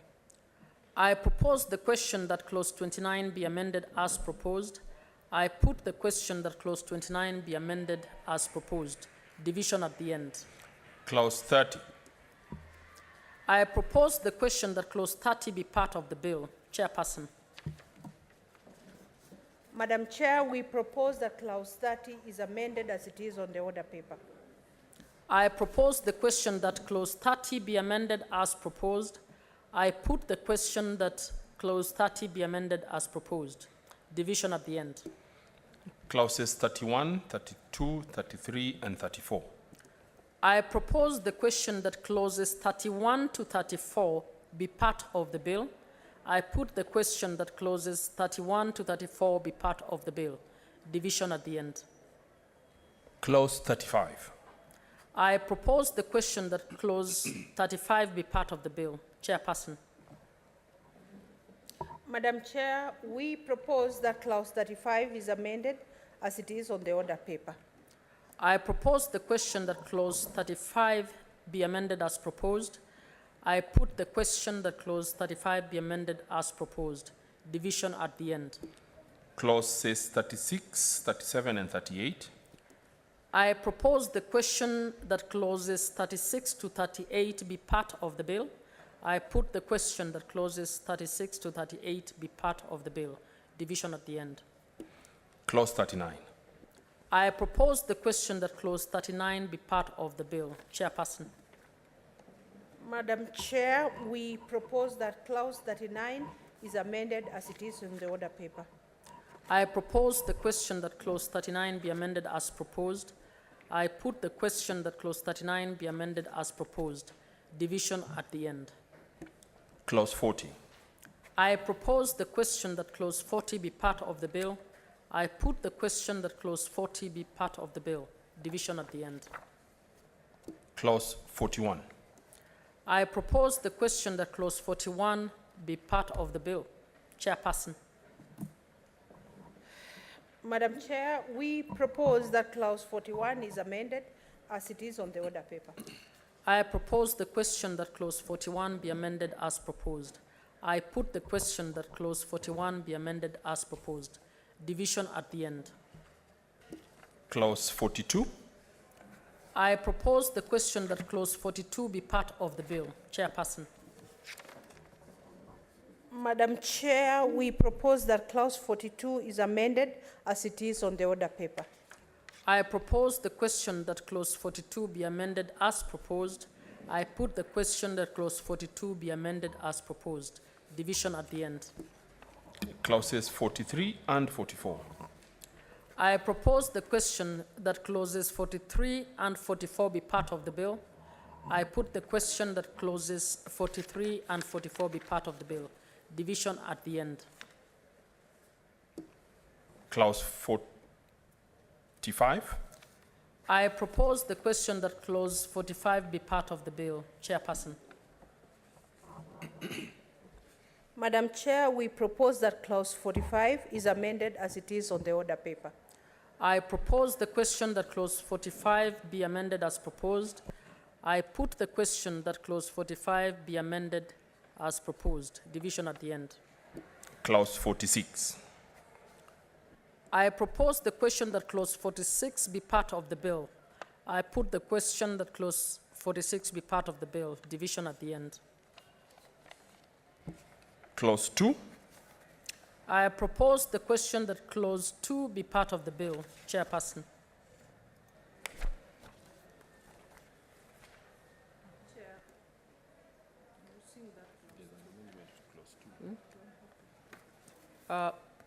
Chairperson?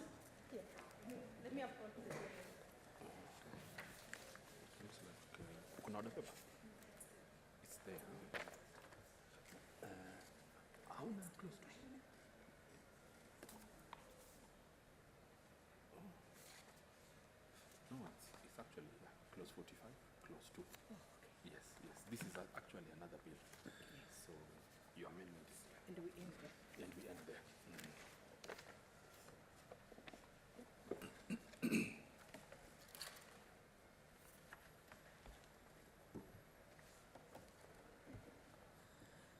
Chair, we propose that clause 2 is amended as it is on the order paper. I propose the question that clause 2 be amended as proposed. I put the question that clause 2 be amended as proposed. Division at the end. The title and clause 1. I propose the question that the title and clause 1 be part of the bill. I put the question that the title and clause 1 be part of the bill. Division at the end.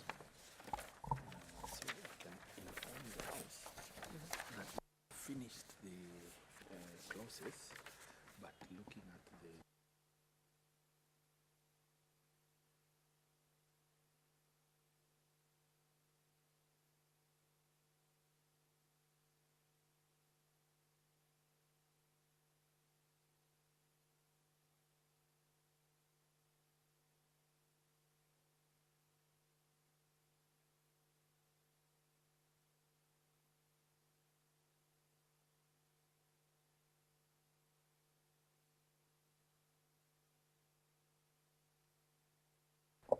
Honorable members, we have finished moving the amendments, but we do not have the numbers to go into division.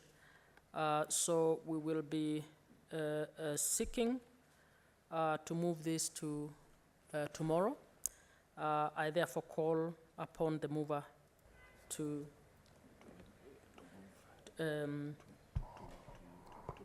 report progress. Thank you, Chairperson.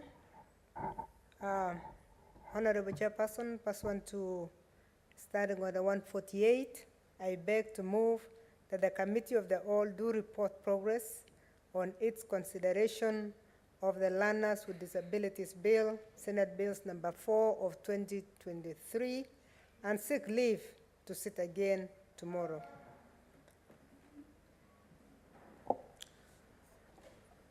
I will put the question that the Committee of the Whole do report progress on its consideration of the Learners with Disabilities Bill, Senate Bill number 4 of 2023, and seek leave to sit again tomorrow.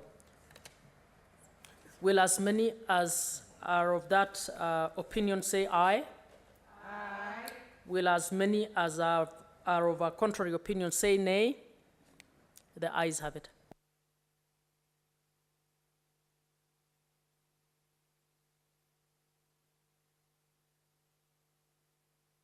Madam Speaker.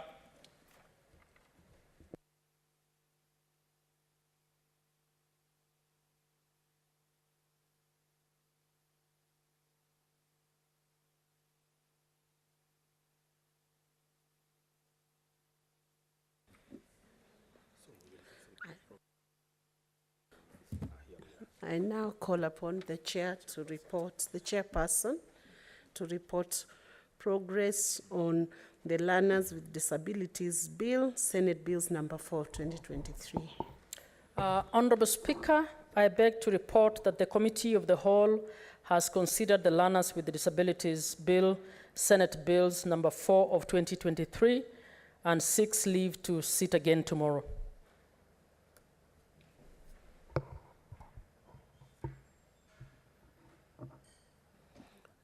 I will now call upon the mover of the motion to move the motion. Honorable Speaker, I beg to move that the House do agree with the committee on the said report. Who is the seconder? Can you invite the seconder?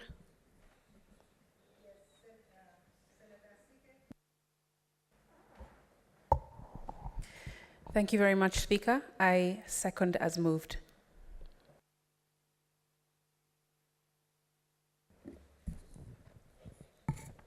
Honorable Senators, I propose the question that the House do agree with the committee in the said report. I now put the question that the House do agree with the committee in the said report. As many as are of that opinion say aye. As many as are of contrary opinion say nay. The ayes have it.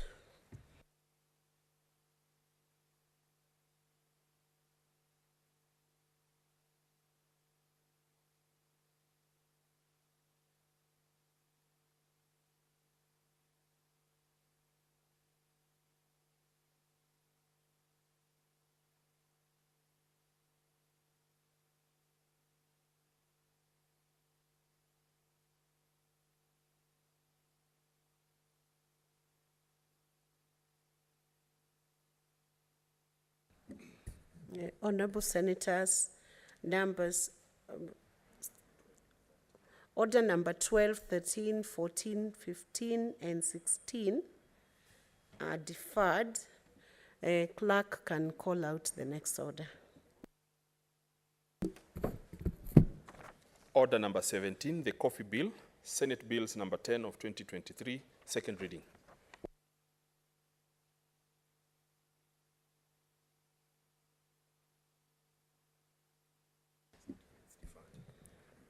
This was a bill that was moved by the Chairperson Standing Committee on Agriculture, Livestock and Fisheries. The Chairperson is not here, so the same is deferred. Number 18, order number 18. Order number 18, the Prevention of Livestock and Produce Theft Bill, Senate Bills number 12 of 2023, second reading. Equally, this bill is deferred. The mover is not in the House, Senator Samson Cheroriki. Next order. Order number 19, motion, adoption of the report of the Standing Committee on Health on the death of the late Edward Otieno Onyango due to alleged medical negligence. The motion is also deferred.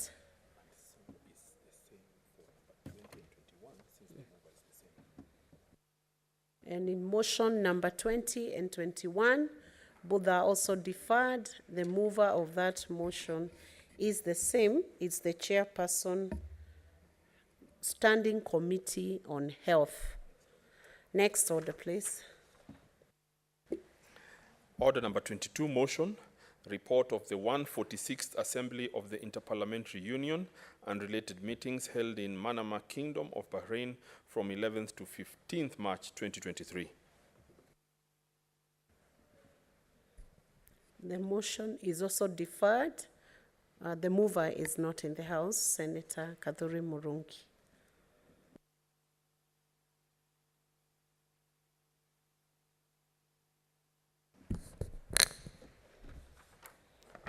Honorable Senators, there being no other business on the order paper, the Senate stands adjourned until tomorrow, Thursday, 10th August 2023 at 2:30 p.m.